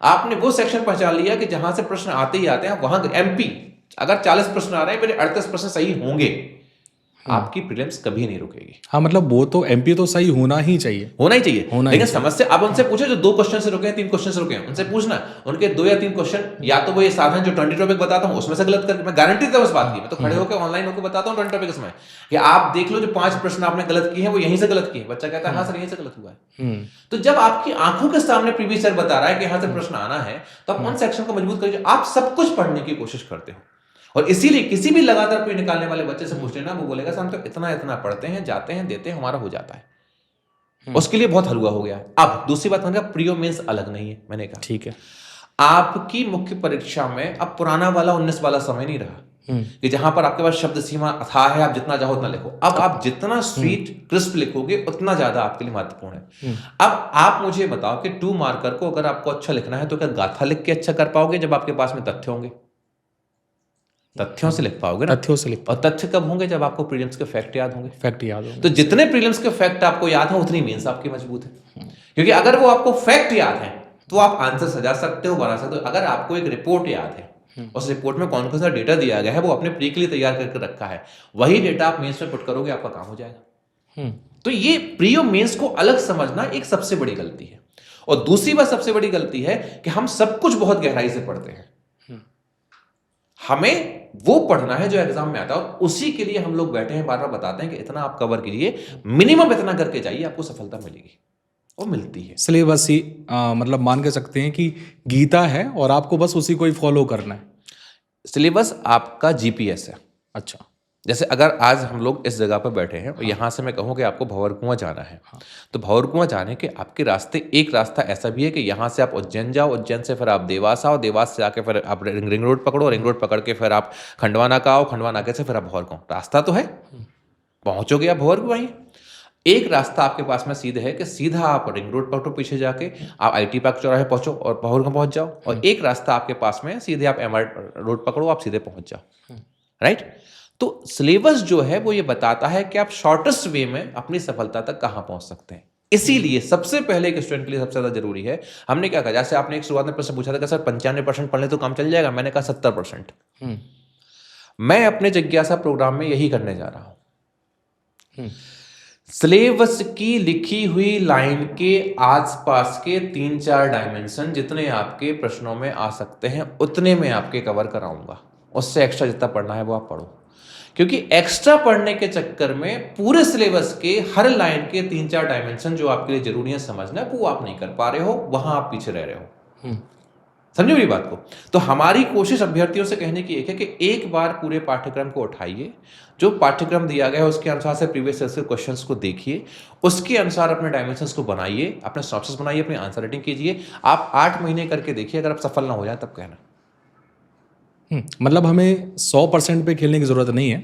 100% में आप खेल ही नहीं सकते हो मयंक। हाँ। आप फिर समझो मयंक, आपने किताब बनाई है, आपने कहां से निकाला आप बताओ। आप जरा किताब कई के बारे सारे में बताओ। सोर्सेज आप थोड़ा बताओ। मैं जैसे यदि मैं बात करूं कामता प्रसाद गुरु से हमने ठीक है। लिया, इसके अलावा हमने वासुदेव नंदन प्रसाद जी से सारी चीज़ों को लिया। ठीक है। इसके अलावा जो कुछ रिपोर्ट्स आती हैं उनमें से चीज़ों को हमने उठाया। ठीक है। और कुछ मानक और किताबें हैं जहां से हमने कंटेंट को उठाया और पहले तो देखा कि PYQs किस टाइप से ठीक है। उनको आधार बना के ठीक है। उनको रखा। ठीक है, राइट। आपने किया। अब अगर MPPSC का पेपर होगा तो क्या आप कामता प्रसाद उठा के पढ़ोगे? नहीं। अब क्या आप कोई रिसर्च पेपर पढ़ोगे? नहीं। कोई किताब पढ़ोगे? आप क्या पढ़ोगे? वो किताब। सही। तो मैं वही तो कह रहा हूं कि आपके सिलेबस की रिक्वायरमेंट में जो चीजें हैं वो एक सिनॉप्सिस फॉर्म में आपके पास में जब तैयार हो जाती हैं तो आप सफल होना शुरू हो जाते हो, उसके बाहर प्रश्न नहीं जाता है। लेकिन वो एक जो मेहनत आपने एक बार की, वो मेहनत आपको एक बार लगी। अब आप अगली बार जब किताब का अगला एडिशन निकालोगे तो आप क्या करोगे? फिर जो कुछ जैसे बच गया है, या मैं ये सोच पा रहा हूँ कि ये नहीं आएगा, लेकिन फिर भी यहाँ तक वो पहुंच रहे हैं इस स्तर तक, तो मैं स्तर को और बढ़ा दूंगा। तो क्या आपको उतनी ही मेहनत करनी पड़ेगी जो आपने नहीं पहले सर, की? नहीं। एमपीपीएससी भी यही है। एक बार आपको लग के मेहनत करके अपने पास में कंटेंट को जुटा लेना है, फिर ऐड ऑन करते उसके बाद सिर्फ आपको ऐड ऑन करते चलोगे। और इसीलिए आप देखोगे 21 में हमारा भाई सेलेक्ट होता है, मान लीजिए एटीओ के ऊपर, हाँ। 22 में सेलेक्ट हो जाता है वो डीएसपी के ऊपर, अच्छा। और 23 में सेलेक्ट होगा वो डीसी के ऊपर। क्यों? ऐसा क्यों होगा? ऐसा इसलिए होगा कि उसने मेहनत पहले कर ली थी, उसने एक एग्जाम दिया, उसे आइडिया लगा मेरी ये कमी नहीं, उसने अपडेट किया, उसने अपग्रेड किया, उसकी पोस्ट अपग्रेड हुई। अब अगर जो शुरुआत से हम अब तक बात कर रहे हैं कि कैसे एक लोअर पोस्ट से हाईएस्ट पोस्ट पे सेम बच्चा पहुंचता है, उसका मर्म आप समझे? वो एक बार की तैयारी, यही जिज्ञासा है। इसलिए कोई बच्चा जो है वो सिलेक्शन लेने के बाद में उत्तरोत्तर वृद्धि ही करता है। हाँ, हर लिस्ट में नाम आता ही है उसका। अब आप समझ रहे हैं ना, ये रास्ता समझना। तो जो शुरुआत आपने की थी कि जॉब छोड़ के मैं वहां पर आया, जॉब से मैंने यही सीखा, अच्छा। एक काम को करने का सबसे सरल रास्ता कौन सा हो सकता है। जब मैंने शुरुआत की थी, एक 12,000 का मोबाइल था, कोई टीम नहीं, कोई कुछ नहीं था। बोर्ड पे खड़े होके, उस समय तो ये भी पता नहीं था कि माइक में कहीं से एक स्विच ऑन करोगे तो माइक की आवाज़ ढंग से आएगी। तो मुझे ये लगता था कि पंखे की आवाज़ की वजह से खराब हो रही है। माइक लगा लेता था वो माइक को वो ऑन करना नहीं, एक्सटर्नल कनेक्ट करते हैं ना, वो नहीं करता था, तो आवाज़ खराब आई। तो पंखा बंद कर करके मैं रिकॉर्डिंग किया करता था। अच्छा। वहाँ पर उस समय जब मैं शुरुआत करता था, वहाँ पसीना पहुँच रहे हो, छोटे छोटे लेक्चर बना अच्छा, रहे हैं, हाँ, सब कुछ कर देखा रहे हैं, आपने देखे होंगे वीडियोस पर भी वो। तो उस तरीके से हम काम कर रहे हैं। वहाँ पे जो एक एक चीज़ को समझा के प्रोसेस में आगे कैसे बढ़ना है, लोगों की रिक्वायरमेंट क्या है। रक्षा एकेडमी के 1.5 लाख सब्सक्राइबर इस बात का नतीजा है कि हमने इन 1.5 लाख सब्सक्राइबर की रिक्वायरमेंट को पहचाना। हाँ। तब जाके एकेडमी 1.5 लाख सब्सक्राइबर में पहुंची। जो लोग डिप्टी कलेक्टर बनते हैं उनके लिए जरूरी है इस एग्जाम की रिक्वायरमेंट को पहचानना। बड़ा सीधा सिंपल प्रोसेस ये है। अभी जिनको समझ में आ गया वो फोन करते हैं, सर सफल हो गए हैं, सर आपकी रणनीति काम आ गई, सर आपकी ये चीज़ें काम आ गई। और जिनको समझ में नहीं आया वो कहते हैं फुद्दू बना रहा है, बैठे बैठे धंधा चला रहा है। हाँ। हमें तो धंधा वाला बना के रख दिया है। क्या धंधा किया मयंक यार, तुम बताओ ईमानदारी से। 5,000 की टेस्ट सीरीज को मैं 500 पे लेके आया और 500 से मैं 51 पे लेके आया। एमपीपीएससी का कोई कोर्स 1.5 लाख का नहीं होता था, मैंने 5,000 और 5,000 से 2,500 तक का कोर्स दिया। कहीं सिलेबस पूरा नहीं होता था, कंप्लीट हमने सिलेबस पूरा कराया। कोई रणनीति नहीं बताता था, हमने पूरी रणनीति बताई। हम धंधा कहाँ कर रहे हैं?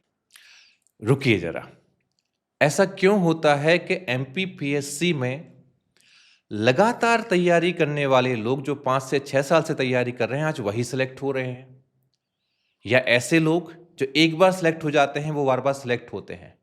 कोई तो मंत्र उनके पास में होता होगा ना। उसी मंत्र की खोज है जिज्ञासा। इस तैयारी में सबसे ज्यादा महत्वपूर्ण है एक बार लग के लगातार 1 साल की तैयारी। हम आपके लिए लेके आए हैं जिज्ञासा प्रोग्राम, जिसके अंतर्गत इंटरव्यू सिलेक्टेड मेंटर आपको सिखाएंगे सिनॉप्सिस बनाना, आंसर राइटिंग। हर महीने जहां पर आपके लिए होंगे टेस्ट, लेवल अप टेस्ट और मेंस जैसा टेस्ट, प्रॉपर तरीके से 0 से लेके 100 तक की आपकी पूरी तैयारी करवाई जाएगी जिज्ञासा के साथ में। तो अगर आप भी हमारे इन अधिकारियों की तरह ऐसे पॉडकास्ट में आना चाहते हैं, अपने परिवार वालों को खुशी देना चाहते हैं, तो आज ही रक्षा एकेडमी के एप्लीकेशन को डाउनलोड कर हमारी टीम से संपर्क करें। ये जिज्ञासा बैच आपकी एमपीपीएससी की हर जिज्ञासा को शांत करते हुए आपको सफलता की ओर ले जाने की गारंटी है। मिलते हैं उस ओर। जय हिंद। सर, इस प्लेटफॉर्म से आप थोड़ा सा ये और बताइए सर कि बच्चा अपेक्षा करता है एक शिक्षक से या मेंटर से या किसी भी कोचिंग इंस्टीट्यूट से कि उसे वो जो चीज़ मिल रही है वो फ्री में मिल जाए, दूसरा उसकी क्वालिटी भी कम ना हो, तो ये क्या है सर? सबसे बड़ी बात है कि जो ये सोचते हैं कि मुझे कुछ फ्री में मिल जाए वो वहीं असफल हो गए।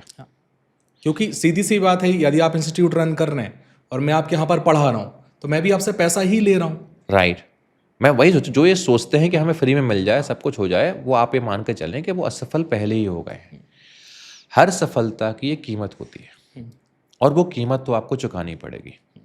या आप किसी कोर्स को समझ के, और एक बात और ध्यान देना, ना कोई किताब परफेक्ट होती है, ना कोई कोर्स परफेक्ट होता है, ना कोई टीचर परफेक्ट होता है, ना कोई इंस्टीट्यूट परफेक्ट होता है।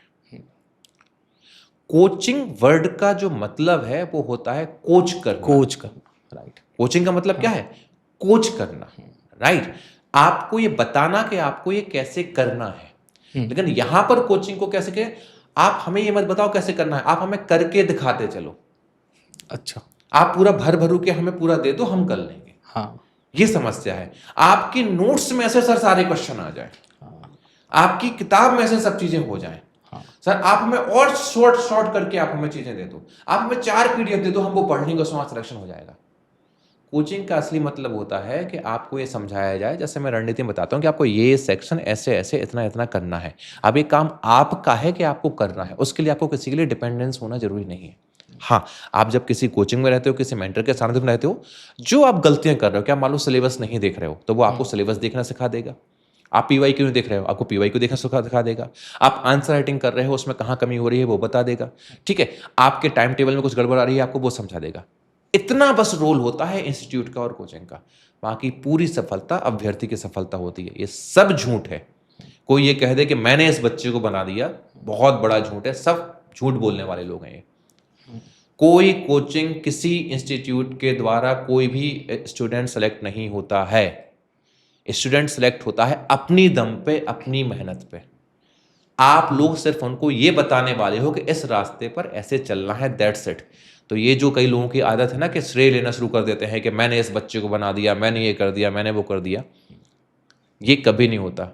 मेरे यहाँ जो बच्चा बन के आता है, मैं सीधे बोलता हूँ मेहनत आपकी है। उस मेहनत में थोड़ा सा अंशदान मेरा हो गया, वो मैंने कर दिया। वो एक टीचर को यहीं तक लिमिटेड रहना चाहिए। आप किसी के जीवन को बदलने वाले नहीं हो, बदलेगा वही बच्चा। और मैं आपको बता दूं, कोई संस्थान आपको नहीं आगे ले जाएगा, कोई टीचर नहीं आपको बनाएगा। आपको खुद को बनाना पड़ेगा, आपको खुद को बनना पड़ेगा, खुद को मेहनत करनी पड़ेगी। हम लोग सिर्फ आपको गाइडेंस देने वाले हैं।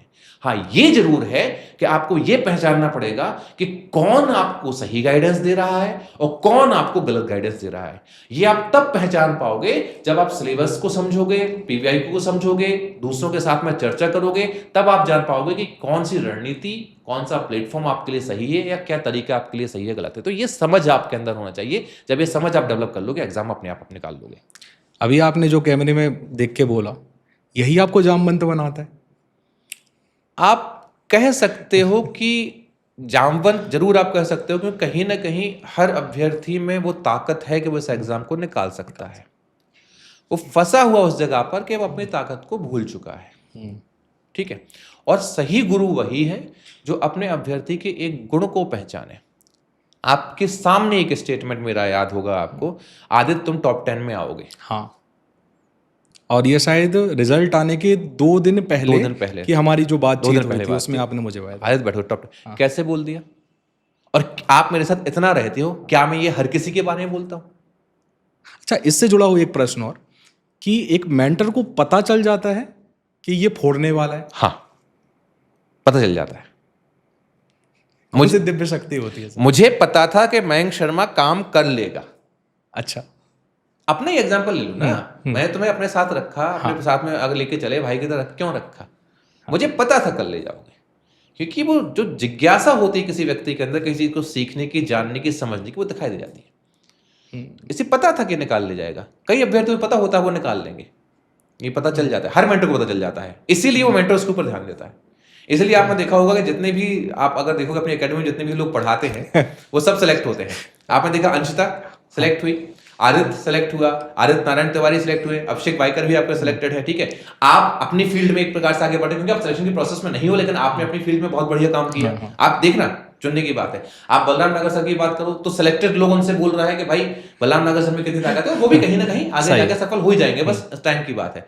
तो ये समझ में आता है कि कौन क्या कर सकता है। इतना तो एक, अगर मेंटर के तौर पे आप ये नहीं समझ पा रहे हो कि आपके बच्चे की कमी क्या है, आप सबको बराबर पर रखोगे तो कैसे चलेगा, फिर आप सफल नहीं बनेंगे। इसलिए कुछ कोचिंग के डायरेक्टर ये भी कहते हैं कि रक्षा अकेडमी पढ़ाना चाहते हैं क्योंकि वो आगे पढ़ाए हुए सभी शिक्षक जो है वो कोई ना कोई पद पे पहुंच जाते हैं। वो इसलिए कि समझ में आ जाता है कि ये बच्चा निकलने वाला। जैसे अभी मैं बोल रहा हूँ, अभी अपने टीम में जितने भी लोग अभी जिज्ञासा प्रोग्राम के अंतर्गत जुड़ेंगे, जितने भी लोग, वो सब इंटरव्यू दिए हुए लोग हैं। आप ये मान के चलेंगे कि वो अभी इस बार पढ़ाएंगे। जैसे 4C आंसर राइटिंग प्रोग्राम लेके आया था। अब 4C आंसर राइटिंग प्रोग्राम में आंसर राइटिंग किसने सिखाई? आदित्य नारायण तिवारी ने, सुबोध कौरव ने, अभिषेक वाइकर ने। आदित्य नारायण तिवारी रैंक 2 हो चुके हैं। वो रिकॉर्डिंग पूरी पड़ी हुई है। बाइकर सर भी बाइकर सर आपका जो निरीक्षक में उनका लगभग वेटिंग क्लियर हो गया है, हाँ। और सुबोध भी लगभग आगे जाके चीजें निकाल लेगा। तो आप ये समझिए कि चुनना ही उनको है। और इसीलिए आप एक चीज और देखिएगा, मैं अपने इंस्टीट्यूट में हमेशा नए लोगों को ही मौका देता हूँ। मुझे शिक्षक नहीं चाहिए, जो आपने सोचा मुझे आप शिक्षक है, मैंने कहा मुझे भाई साहब टीचर अपने इंस्टीट्यूट में नहीं चाहिए, नहीं चाहिए। जैसे टीचर सीखना बंद कर देता है। आपने किताब का भी जिक्र किया था, तो वो भी मैंने केवल एक स्टूडेंट के पॉइंट ऑफ व्यू से ही बनाई है, बस कि बच्चा कहाँ पर जाके अटकता है। तो मुझे, यदि मैं शिक्षक के हिसाब से बनाता तो वो किताब शिक्षक के लिए अच्छी बन जाती, लेकिन बच्चे के लिए नहीं बच्चे के लिए अच्छी नहीं बनती। तो क्योंकि मैंने जब कामता प्रसाद गुरु को पढ़ा, तो पढ़ने के बाद में दिमाग बिल्कुल भंड हो जाता है। ऐसा लगता है कि यार इन्होंने कितने जटिल शब्दों को लिखा है। यदि एमपीपीएससी का बच्चा उन्हें पढ़ेगा तो फिर पेपर 1, 2, 3, 4 और 6 भी है, फिर वो कैसे वो कवर नहीं होगा। तो यही चीज है कि पता चलता है कौन क्या है, ये पता चलता है। आपने सर जो 4C एक प्रोग्राम के बारे में बताया था, उसको आपने मेंस के हिसाब से पूरा डिजाइन किया था। आपने रणनीति भी उसमें बताई थी कि इतने क्वेश्चंस यहाँ से उठाना चाहिए आपको, पेपर 4, 5, 6 आपको कवर करने चाहिए। 4C जो है वो एक आंसर राइटिंग ट्रेनिंग प्रोग्राम है, जो अभी भी हमारे प्लेटफॉर्म पे अवेलेबल है। और उस ट्रेनिंग प्रोग्राम में आदित्य नारायण तिवारी जी, अभिषेक वाइकर जी, सुबोध कौरव जी और हम लोगों ने मिलकर आंसर राइटिंग में जो चुनौतियां आती हैं, कितने बताया। आदित्य आंसर कैसे लिखता है, आदित्य आंसर को कैसे सोचता है, या अभिषेक आंसर को कैसे सोचता है, या सुबोध आंसर को कैसे सोचता है, या मैं एक आंसर को कैसे सोचता हूं। तो उसमें हम लोग लगभग 40 सेशन कर रहे हैं। 20 से 25 सेशन अभी हो चुके हैं, बाकी 40। उन 40 सेशन में मध्य प्रदेश लोक सेवा में आने वाले जितने टाइप के प्रश्न हैं, उन प्रश्नों को हम कैसे डील कर सकते, कहाँ हमें डायग्राम बनाना है, कहाँ हमें मैप बनाना है, कहाँ हमें फैक्ट के साथ खेलना है, कहाँ हमें लाइंस का उपयोग, कहाँ हमें पैरा यूज करना है, कहाँ हमें पॉइंट्स यूज करने हैं, ये सारी चीजें उस 4C प्रोग्राम के अंतर्गत बच्चों को बताई गई। और जिज्ञासा थर्ड वेरिएंट कह सकते हैं। जिज्ञासा में 4C इंक्लूडेड होगा। जिज्ञासा वो थर्ड वेरिएंट है। अब समस्या क्या होती है, सर आपकी रणनीति बहुत अच्छी है लेकिन फॉलो नहीं कर पा रहे हैं। समझे मेरी बात को, क्यों नहीं फॉलो कर पा रहे हैं? क्योंकि हमारे अंदर रेगुलरिटी नहीं है। तो जिज्ञासा उसका अपग्रेड बढ़ जाने कि उसमें 4C आंसर राइटिंग तो आपको मिलेगा ही मिलेगा, लेकिन अब जो आप, जैसे जिज्ञासा में मेरे साथ वही व्यक्ति कोर्स ले पाएगा, काम कर पाएगा जो पढ़ेगा। क्योंकि पहली शर्त क्या है, जो रिकॉर्डेड क्लासेस रखी हैं वो आपको पहले पढ़ के आना है, तब जाके मेंटर की मेंटरशिप आपको मिलेगी। अच्छा, समझ रहे हो मेरी बात? ऑक्सफोर्ड, हार्वर्ड में भी यही होता है कि आप सबसे पहले किताबें आप पढ़कर आइए, उसके बाद में हम आपके जो डाउट हैं हम उस पे काम करेंगे। तो अब यहाँ पर यही चीज होना है कि आपने जो क्लास हमारी हुई है, पहले वो क्लास आप पढ़ के आइए। जब वो आप क्लास पढ़ के आओगे तभी वो मेंटर की बात आपको समझ में आएगी। ओके। तो अब स्टूडेंट की मजबूरी क्या बन गई? अब स्टूडेंट को मजबूरी में वो क्लास पढ़नी पड़ेगी। मैंने क्या कहा, आप उन क्लास के सिनॉप्सिस अपने मन से बना के लाइए, मेंटर उनको अपग्रेड करवाएगा। अगर आप वो करके नहीं लाए तो आपका नहीं होगा। तो इस प्रोसेस में ऐसा बच्चा जो केवल पढ़ते पढ़ते जाता था, उसकी आंसर राइटिंग सिनॉप्सिस कुछ नहीं हो पाता था और कई बार भटक जाता था, 8 महीने तक मैं उसे बांध दूंगा। वो कहते हैं गर्दन पकड़ के सफल कराना। प्रोसेस में खुद इन्वॉल्व करना। 8-9 महीने आप उस प्रोसेस में लगे रहोगे। 8-9 महीने तक, यानी अगले नोटिफिकेशन के पहले आपकी सारे टॉपिक की आंसर राइटिंग हो चुकी होगी, आपकी सिनॉप्सिस तैयार हो चुकी होगी, आप एक बार सिलेबस पूरा देख चुके होंगे, आपके सामने सब गुजर चुका होगा, आपकी मंथली, त्रैमासिक और अर्धवार्षिक परीक्षाएं हो चुकी होंगी, और आप एक प्रकार से 8वें महीने में लास्ट में आप 6 के 6 पेपर दे चुके होंगे। आप समझ चुके होंगे कि प्री के पहले कि आप मेंस में कितना नंबर स्कोर करने वाले हैं। अच्छा, ये सब आपका प्री के नोटिफिकेशन के पहले हो जाएगा। मतलब जिज्ञासा स्कूल के पैटर्न पर है, स्कूल के पैटर्न पे ही है। इसमें हम अपग्रेड भी करेंगे कि सेक्शन बदलते हैं, तो ए सेक्शन में होशियार, बी सेक्शन में कहते हैं। तो हम ये करेंगे, 30वें महीने में जो एग्जाम होगा, उस 30वें महीने में जो टॉप 100 बच्चे होंगे, उन बच्चों को हम अपग्रेड करेंगे। अभी हर 50 बच्चे पे एक मेंटर होगा अभी। फिर जो वो 100 बच्चे निकल के आएंगे, सारे 6 मेंटर, 7 मेंटर जो होंगे, उन सबका योगदान उनको मिलेगा, उनके ऊपर काम करेंगे, क्योंकि मुझे क्लासरूम से सिलेक्शन चाहिए। तो ये मतलब वही है, वो लड्डू वाली प्रोसेस है कि अब लड्डू हम आपको बनवाएंगे, हम आपसे बैठे बैठे कि लड्डू बनाओ और आप प्रोसेस करवाएंगे। इंटरव्यू सर, ये हमारा प्री और मेंस हो चुका है, इसके बाद इंटरव्यू का बैंक बड़ा सीधा है कि मैं अगर आपसे बात करूं कि आपकी उम्र मान लीजिए 25 साल है, मोटा मोटा, हालांकि ज्यादा है मैं बताऊंगा नहीं, लेकिन मान लीजिए 25 साल है आपकी उम्र। अब बता देंगे सर, कोई दिक्कत नहीं। 25 साल जो आपकी उम्र है, आपने जो 25 साल में सीखा है वो 25 दिनों में नहीं बदल सकता। हाँ, ठीक, कोई भी हो नहीं बदल सकता। दूसरी बात, 3-4 मॉक देके आप अपनी पर्सनालिटी को डेवलप नहीं कर सकते। तो जब आप एमपीपीएससी की तैयारी में आए, आप ये सोच के आए कि कभी ना कभी आपको इंटरव्यू देने के लिए जाना है ही है। उस परिस्थिति में आप थोड़ा सा मिरर प्रैक्टिस करें, बोलना सीखें। सबसे इंपॉर्टेंट आपका एक ग्रुप हो जिसमें आप सवाल जवाब करना सीखें। आप इमेजिन करें अपने आप को, जिसको मैनिफेस्टेशन बोलते हैं, कि आप एक इंटरव्यू बोर्ड में बैठे हैं, आपसे सवाल पूछा गया, आप कैसे जवाब देंगे, क्या करेंगे। ये प्रोसेस बच्चे को लगातार करना चाहिए। और फिर जब इंटरव्यू में आपका सिलेक्शन हो जाए, उस समय आप 10-12, जैसे मैं क्या करता हूं, जैसे जितने भी आपने देखा सिलेक्टेड लोग अपने पास में आते हैं, सब लोग मेरे इंटरव्यू ग्रुप के बच्चे हैं, सबके सब इंटरव्यू ग्रुप के बच्चे हैं। मैं क्या करता हूँ, जैसे 2023 का भी इंटरव्यू आएगा तो मैं ऑनलाइन सेशन चलाता हूँ, ये फ्री ऑफ कॉस्ट ही रहता है मेरा, ठीक है।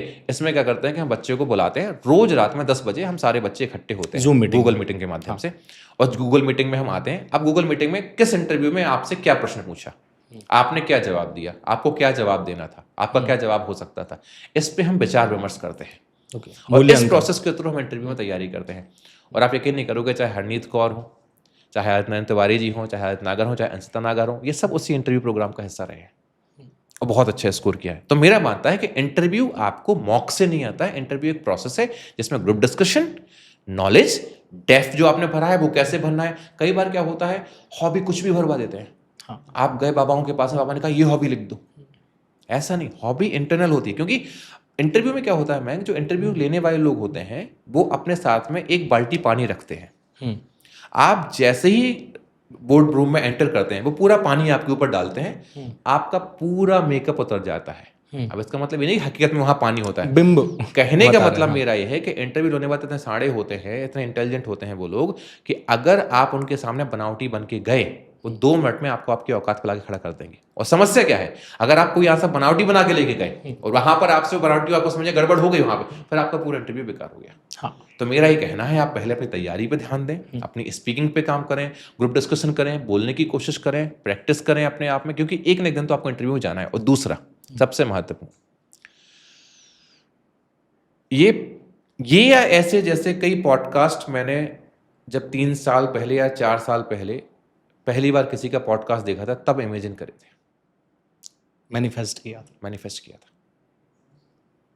और अभी भी मैं इंटरव्यू बोर्ड को मैनिफेस्ट करता हूं। अगर आप में ये हिम्मत नहीं कि आप अपने आप को बोर्ड के सामने इंटरव्यू देता हुआ इमेजिन कर पा रहे हो, तो आप सफल कैसे होगे। अच्छा, मैं आपसे अगर एक सवाल पूछूं कि सबसे पहले ताजमहल कहां बना था, बताइए। आगरा। सबसे पहले ताजमहल बना था उस व्यक्ति के दिमाग में जिसने बनाया था। अगर दिमाग में ही ताजमहल नहीं बना होता तो क्या ताजमहल बन पाता। अगर आप अपने मन में ही ऑफिसर नहीं बने, आप अपने आप को इंटरव्यू बोर्ड तक नहीं ले गए, आपने वो सवाल जवाब नहीं किए अपने आप से, आपने नहीं देखा, आप नहीं बन पाओगे। शकुनी का भी एक डायलॉग है कि युद्ध भूमि से पहले मनोभूमि में लड़ा जाता है, मनोभूमि में जीता है। और एमपीपीएससी भी मनोभूमि में ही जीती जाएगी, मनोभूमि ही लड़ी जाएगी। अगर आप मन से जीते, हमारे पिताजी ने एक ही लाइन से, उनका केवल एक ही चीज दी हुई है मुझे, कि मन के हारे हार है, मन के जीते जीत। ठीक है। 1 सब्सक्राइबर से 1.5 लाख सब्सक्राइबर की यात्रा, कभी घबराहट नहीं हुई, क्योंकि इसके आगे कहा जाना है वो आज भी दिमाग में है। तो जब आप अंतिम लक्ष्य को सोच लेते हो तो बीच की चुनौतियां आपको कभी भी परेशान नहीं करती, कभी भी आपके सामने कुछ नहीं लाती हैं। तो ये मैनिफेस्टेशन बहुत ज़्यादा जरूरी है। बच्चे का प्री निकल गया सर, मेंस निकल गया, इंटरव्यू निकल गया, आपके पास कॉल भी आया कि सर मेरा हो गया। अब मैंने बच्चों से जाके भी पूछा कि आनंद सर क्या है, तो उन्होंने कहा कि एमपीपीएससी की जीतू भैया है। मैंने कहा क्यों? क्योंकि सर जितना उन बच्चों के साथ खड़े होते हैं जिनका सिलेक्शन हो गया है, उससे ज़्यादा उन बच्चों के साथ खड़े होते हैं जिनका सिलेक्शन नहीं हुआ। तो सर किस प्रकार के प्रश्न आते हैं, क्या घबराहट होती है, क्या होता है सर? देखिए, इसको संभाल पाना सर मुझे लगता है कि बहुत मुश्किल रहता होगा आपके साथ। बहुत मुश्किल होता है। और एक बार की दुर्घटना मुझे याद है, मैं छतरपुर में था, मेरे बैच में बहुत सारे बच्चे थे, बहुत सारे बच्चों का मुझे प्रीलिम्स निकलने की उम्मीद थी, उनके प्रीलिम्स निकली थी, वो रोए थे, मैं भी रोया था। मैं सीरियसली बता रहा हूँ, वो गूगल मीटिंग टाइप की चीज़ थी हमारी, उसमें मुझे भी रोना आ गया था, मैं भी रोया था, क्योंकि बहुत संघर्ष, बहुत सारा दर्द, घर वालों का भी प्रेशर, लड़कियां बहुत ज़्यादा प्रेशर जल्दी हो जाती। इसमें मैं एक ही बात समझाता हूँ जो मेरे पास में जब किसी, और मैं हकीकत में ज़्यादा कॉल्स उनके लेता हूँ जो असफल हो चुके होते हैं, क्योंकि मुझे ऐसा लगता है, जैसे यदि आप देखोगे, एक मेरी थॉट प्रोसेस को आप यहाँ से समझ जाओगे, मैंने अपने जिज्ञासा प्रोग्राम के लिए टीचर्स नहीं चुने, मैंने वो लोग चुने जो इंटरव्यू तक जा चुके हैं। ऐसे 3 से 4 लोगों को मैं रख रहा हूँ। क्यों?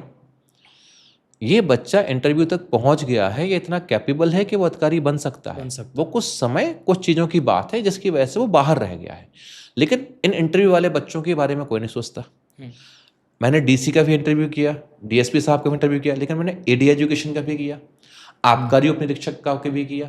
इनके इंटरव्यू मैंने क्यों करे? क्योंकि हमेशा क्या होता है, लोग मतलब हमेशा आदमी एक महल की दीवारों को देखता है, जो या टॉप पे कोई चीज होती है उसको देखते हैं, जो न्यू में है उनको कोई देखना भूल जाता है। और ये जो असफल लोग होते हैं वो न्यू होते हैं, मुझे लगता है। तो मैं उनको एक ही बात समझाता हूं कि पहले तो ये डिसाइड करो क्या तुम्हें करना है या नहीं करना है। क्योंकि अगर मन में एक बार ये आ गया कि नहीं करना है, तो फिर आप सफल नहीं हो सकते। जब कोई बच्चा बोलता है नहीं करना है, तो फिर मैं पूछता हूं कि तो क्या करोगे फिर? आपको ये लगता है, कई बार लोग बोलते हैं कि हम तो पकोड़े तल लेंगे या हम चाय का ठेला लगा लेंगे। आपको क्या लगता है कि वो आसान है? हम तो कोई भी धंधा कर लेंगे। आपको क्या लगता है आसान है? आज की डेट में अगर कोई आप बिजनेस करने जाते हो तो मिनिमम 10 से 15 लाख रुपए का आपका इन्वेस्टमेंट होता है। उसके बाद दिन रात आपको मेहनत करके अपने क्लाइंट्स बनाने पड़ते हैं, सब कुछ करना पड़ता है, तब जाके वो बिजनेस आपका जाके खड़ा होता है। और वो भी सफल होगा नहीं होगा उसकी भी कोई गारंटी नहीं है। ठीक है, आप नौकरी करने के लिए जाते हो, नौकरी करने के बाद दिन रात मेहनत करते हो, आपको निश्चित, वो कहते हैं, हमारे मैनेजर कहता था कि नौकरी में आप सिर्फ अपने से ऊपर वालों के सपनों को पूरा करते हैं, तो आपके सपने खत्म हो जाते हैं। पढ़ाई ही तो एक जगह है जहाँ हर लगे ना फिटकरी और रंग चोखा। हाँ बिना इन्वेस्टमेंट, बिना किसी चीज के अपने परिवार नहीं, अपनी 7 पुश्तों को बदलने की ताकत अगर किसी चीज में है तो वो केवल पढ़ाई में है। पढ़ाई में। और जब 7 पुश्तों को बदलने की ताकत किसी चीज में है तो क्या वो केवल 7 महीने में पूरी हो जाएगी? उसको तो 7 साल लगे तो देना चाहिए भाई। आपकी 7 पुश्तों का जीवन बदल रहा है तो उसको तो 7 साल लगे तो देना चाहिए ना। कौन सी ऐसी चीज है, कौन सा आप एक बता दो, कितनी सिक्योरिटी, इतनी सेफ्टी, इतना पावर, पैसा, सब कुछ आपके पास में, कौन से बिजनेस में आप कमा सकते हो? मैं नहीं कहता बिजनेस नहीं करता, मैं भी व्यापार कर रहा हूं, सब कुछ कर रहा हूं, लेकिन ये सबसे इंपॉर्टेंट है। तो मेरा यही मानना है, हमेशा बच्चों से एक ही बात कहता हूं, और जब तक आपके माँ बाप आपको पढ़ने के लिए पैसा दे रहे हैं या पैसा देने में सक्षम है प्लस 4 गाली भी दे रहे हैं, हाँ, तो भी माँ बाप की 4 या 400 गालियां बहुत बेटर हैं एक अनजान गंवार के जो मैनेजर बना बैठा होगा और आपको गालियां देगा उससे। अच्छा तो अगर वो गाली देके भी सिर्फ आपको पढ़ा रहे हैं तो आप पढ़ लो, ये मौका है, पढ़ लो, कर लो, और एक बार पूरी दम से कोशिश कर लो। जब आपको ये लगे कि आपने पूरी कोशिश कर ली, सब कुछ कर लिया, आपसे नहीं हो पा रहा, आपसे नहीं हो सकता, फिर आप दूसरे रास्ते देखो, उसमें कोई प्रॉब्लम नहीं है। लेकिन अगर कहीं भी आपको लग रहा है कि आपसे कोई कमी रह गई है, तो जब तक आपको ये लग रहा है कि कोई कमी रह गई है, तब तक आप सब काम करते रहो, लगाते रहो। मैंने असफलता एक चुनौती है, स्वीकार करो, क्या कमी रह गई है सोचो और प्रहार करो, एक प्रकार से कह सकते हैं आप। तो आप अगर असफल हुए हैं तो आप ये सोचो कहाँ गलती हुई, आप गलतियां सही करते जाओगे, आप सफल हो जाओगे अपने आप। कोटा फैक्ट्री देखी आपने? कोटा फैक्ट्री पूरी देखी, और मैं मतलब ये चाहता हूं कि मेरी जो पहचान हो वो कभी भी एक टीचर के तौर पे ना हो। मुझे लोग भैया बोले वो ज्यादा हाँ, अच्छा है। और बोलते भी हैं सर। आपको आनंद सर बहुत कम बोलते हैं, आपको आनंद भैया ही बोलते हैं। हाँ, मैं वही चाहता हूँ कि मुझे भैया ही बोले वो ज़्यादा बेटर है। क्योंकि आप जितना प्यार से बात करते हैं उतना डांटते डपटते भी हैं, डांटते डपटने में भी आप कोई गुरेज नहीं रखते कि हाँ क्योंकि ज़रूरी भी है हर समय कहीं पर आपको बताना। उसके बाद में जो बात हुई थी कि आप उनके साथ में तो हैं जो सफल हुए, आप उनके साथ में भी हैं जो असफल हुए, क्योंकि असफल जो व्यक्ति है वो कहीं ना कहीं समाज के द्वारा कूड़े में डाल दिए जाते हैं, और वो कहाँ घूम जाते हैं किसी को पता नहीं चलता, बस बच बो जाते हैं जो कि केवल सफल रहते हैं। तो नहीं, असफल लोगों को तलाशना भी जरूरी है, तलाशना जरूरी है। और मैं हर फैमिली के माँ बाप से कहूँगा कि एक असफलता, 2 असफलता, ये कोई बहुत बड़ी चीज़ नहीं है। असफलता बहुत कुछ सिखाती है, असफल होके ही सफलता सीखी जाती है। असफलता से ही सर एक बात याद और आई, आप इसका उत्तर दीजिएगा कि आजकल बच्चे डिप्रेशन में बहुत होते हैं और सुसाइड तक पहुंच जाते हैं। अब कई केसेस भंवर ये एक बहुत बड़ा विषय है, इसको ऐसे समझना पड़ेगा अपने को। हम और आप डिप्रेशन में क्यों नहीं जाते, मैं बताता हूं आपको।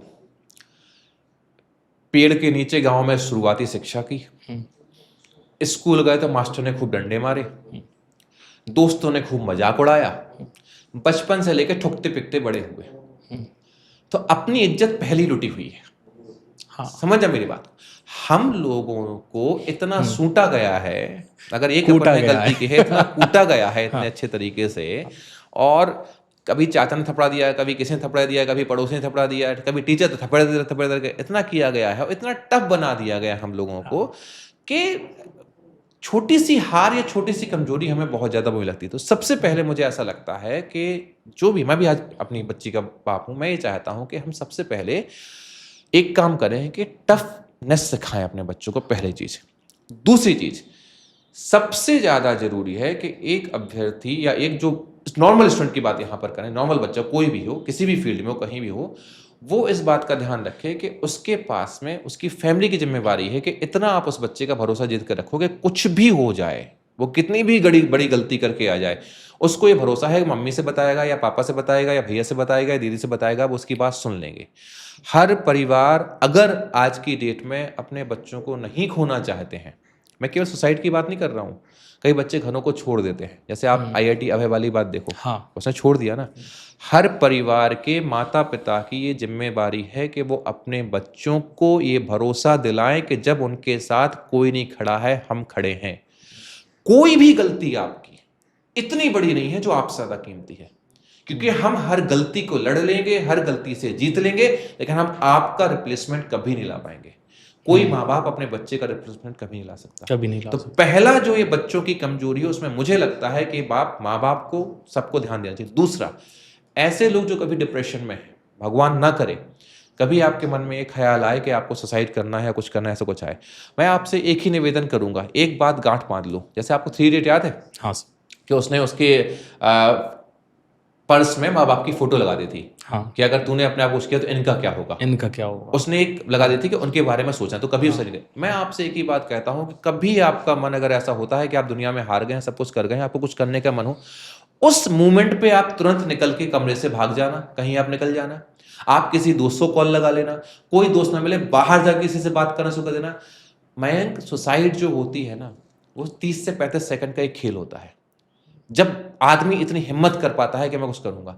मैं आपसे ये निवेदन करूंगा, हो सकता है कभी आपके जीवन में ऐसा मौका आ जाता है कभी डिप्रेशन में, उस समय बस आप उसको छोड़ के निकल लेना कहीं पे, और एक बार अगर आप उस थॉट से जीत गए, आपके जीवन में दोबारा कोई सुसाइड करने का थॉट नहीं आएगा।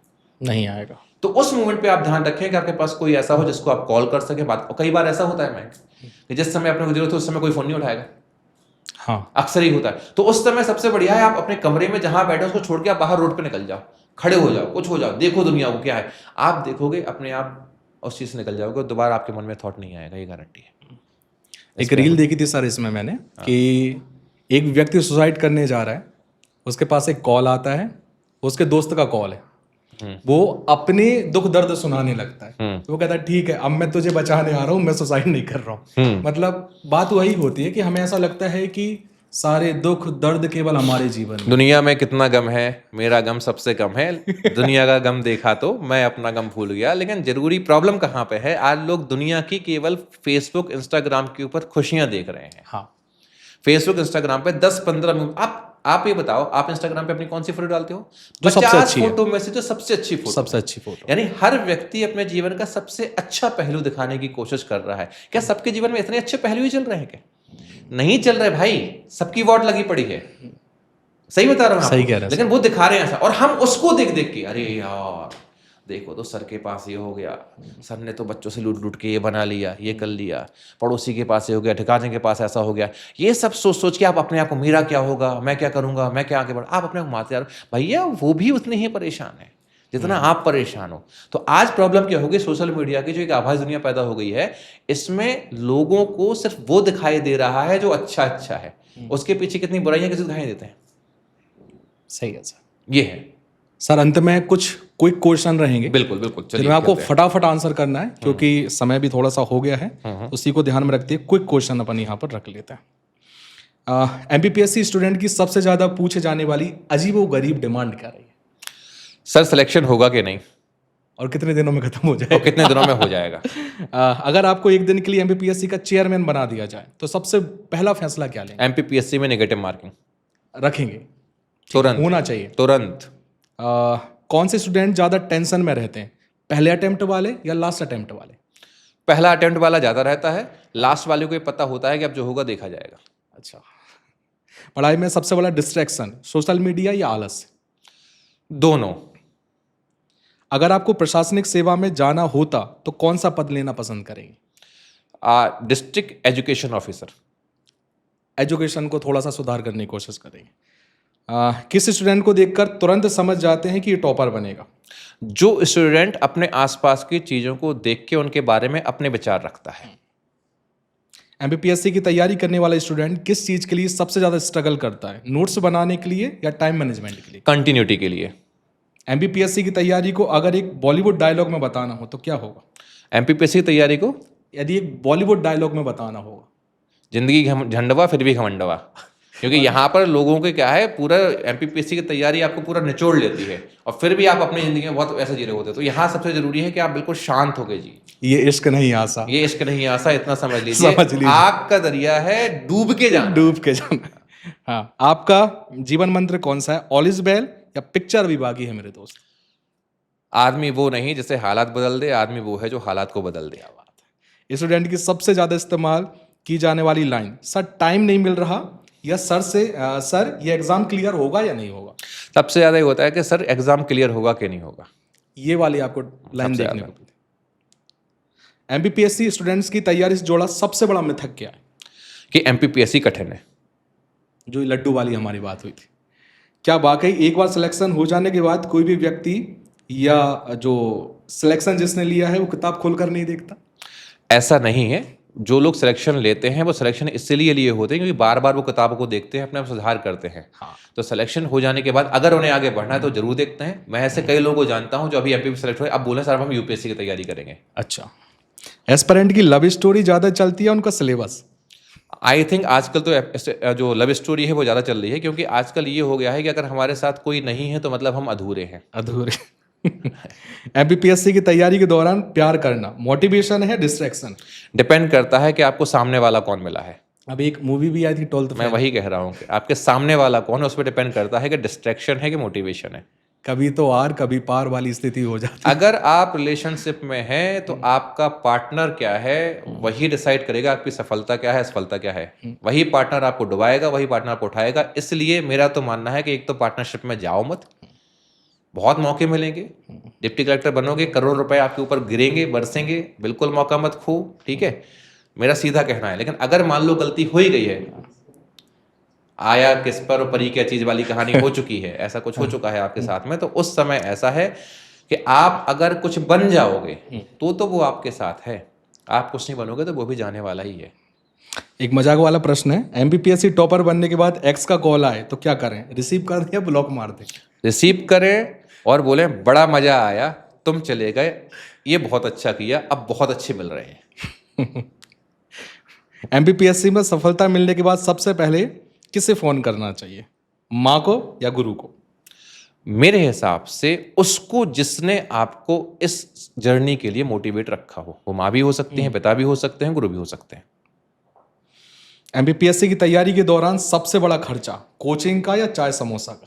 चाय समोसा। कोचिंग में तो खर्चा बचा ही नहीं है। हम लोग आ गए हैं यार, 5 से 10 हज़ार रुपये में पूरी तैयारी कराते हैं, सब कुछ करा रहे हैं। जिज्ञासा ज्वाइन करो, आप क्या बात कर रहे हो? स्टूडेंट्स की सबसे बड़ी टेंशन, नोट्स पूरे नहीं हुए या पैसे खत्म हो गए? अभी हाल तो पैसे खत्म हो गए क्योंकि 14 फरवरी आने वाली है। अच्छा यार, तब तक निकल जाएगी, जब तक वीडियो आएगा ही। जब घर वाले उन्हें सरकारी नौकरी नहीं मिलेगी तो क्या करोगे, तो क्या जवाब देना चाहिए? सरकारी नौकरी नहीं मिली लेकिन हम जीवन जीना सीख के आए हैं, कुछ ना कुछ कर ले जाएंगे। डिप्रेशन खत्म हो जाएगा। डिप्रेशन खत्म हो जाएगा। एमपीपीएससी एस्पिरेंट की सबसे बड़ी खुशी, प्रीलिम्स क्लियर करना या किसी दोस्त से पैसे वापस मिलना? प्रीलिम्स क्लियर करना है। तभी तो मेंस में जाएंगे। एमपीपीएससी स्टूडेंट की जिंदगी किससे ज्यादा मिलती जुलती है, 3 इडियट या पंचायत? मुझे लगता है कि 3 इडियट पंचायत देखी आपने? पंचायत मैंने पूरी सीरीज देखी है, बहुत ही बेहतरीन सीरीज है। बट वो 3 इडियट जैसी है, क्योंकि आप अगर परफेक्शन के पीछे भागोगे तो फिर आप परेशान हो जाओगे। आप सीखने के पीछे भागिए, आप एमपीपीएससी निकाल ले जाओगे। लास्ट प्रश्न है सर, असली सफलता का एहसास कब होता है? जब चयन हो जाए या जब रिश्तेदारों के ताने बंद हो जाए? मुझे लगता है असली सफलता का एहसास तब होता है कि जिसने ताने मार के आपको बिल्कुल गिरा दिया था और वो आपके लिए मिठाई और माला लेके आता है, वही असली सफलता है। मैं कभी भी अपने दुश्मन को हारते नहीं देखना चाहता। मैं चाहता हूं वो सफल हो, लेकिन वो सफलता होने के बाद भी मेरी सफलता को देख के अपने आप को छोटा समझे। मेरी सफलता वो है। तो बहुत बहुत धन्यवाद सर, आपसे कई सारे प्रश्न पूछे और आपने कई उत्तर ऐसे बताए जिससे बच्चा, पेरेंट्स और भी बहुत सारे लोग जो है कुछ ना कुछ सीख सकते हैं। कभी ऐसा समय आता है कि हम बहुत ज़्यादा दुखी होते हैं, संघर्ष में होते हैं, उसके बाद में बस बारिश की एक बूंद, मोटिवेशन की एक बूंद हमारे ऊपर पड़ जाए तो हमें ऐसा लगता है कि हाँ, अब हम आगे बढ़ सकते हैं। और मोटिवेशन और रणनीति के लिए तो आप वैसे ही प्रसिद्ध हैं, तो आपका बहुत बहुत धन्यवाद सर। इस वीडियो से सभी को जो है वो बहुत लाभ मिलेगा और बच्चे इस मोटिवेशन के साथ में और आगे बढ़ सकते हैं कि हाँ, हमें और भी कुछ करना है और इस यात्रा पर लगातार बने रहना है। आप लोगों का भी बहुत बहुत धन्यवाद सर। लास्ट संदेश आप बताएं। अगर आप अंत तक अब तक वीडियो देख रहे हैं और इतना लंबा ज्ञान पंचायत पूरी आपने सुन ली है, तो आपसे मैं इतनी ही बात कहना चाहूँगा, चाहे एमपीपीएससी हो, चाहे आप कोई भी काम करो, सबसे पहले उस काम को करना सीखो। अगर आप करना सीख जाओगे, वो स्किल आप डेवलप कर लोगे, आप कभी भी फेल नहीं होगे। आप सिर्फ सोचते रहोगे कि आपको करना है, ठीक है, दूसरों को देखते रहोगे कि उसने ऐसा किया हुआ है, तब तक आप सफल मिलोगे। आपको जीरो से शुरुआत करनी पड़ेगी और जिज्ञासा प्रोग्राम के अंतर्गत हम आपको करना सिखाएंगे। मिलते हैं उस पार जिज्ञासा प्रोग्राम में। अपना ध्यान रखें। जय हिंद।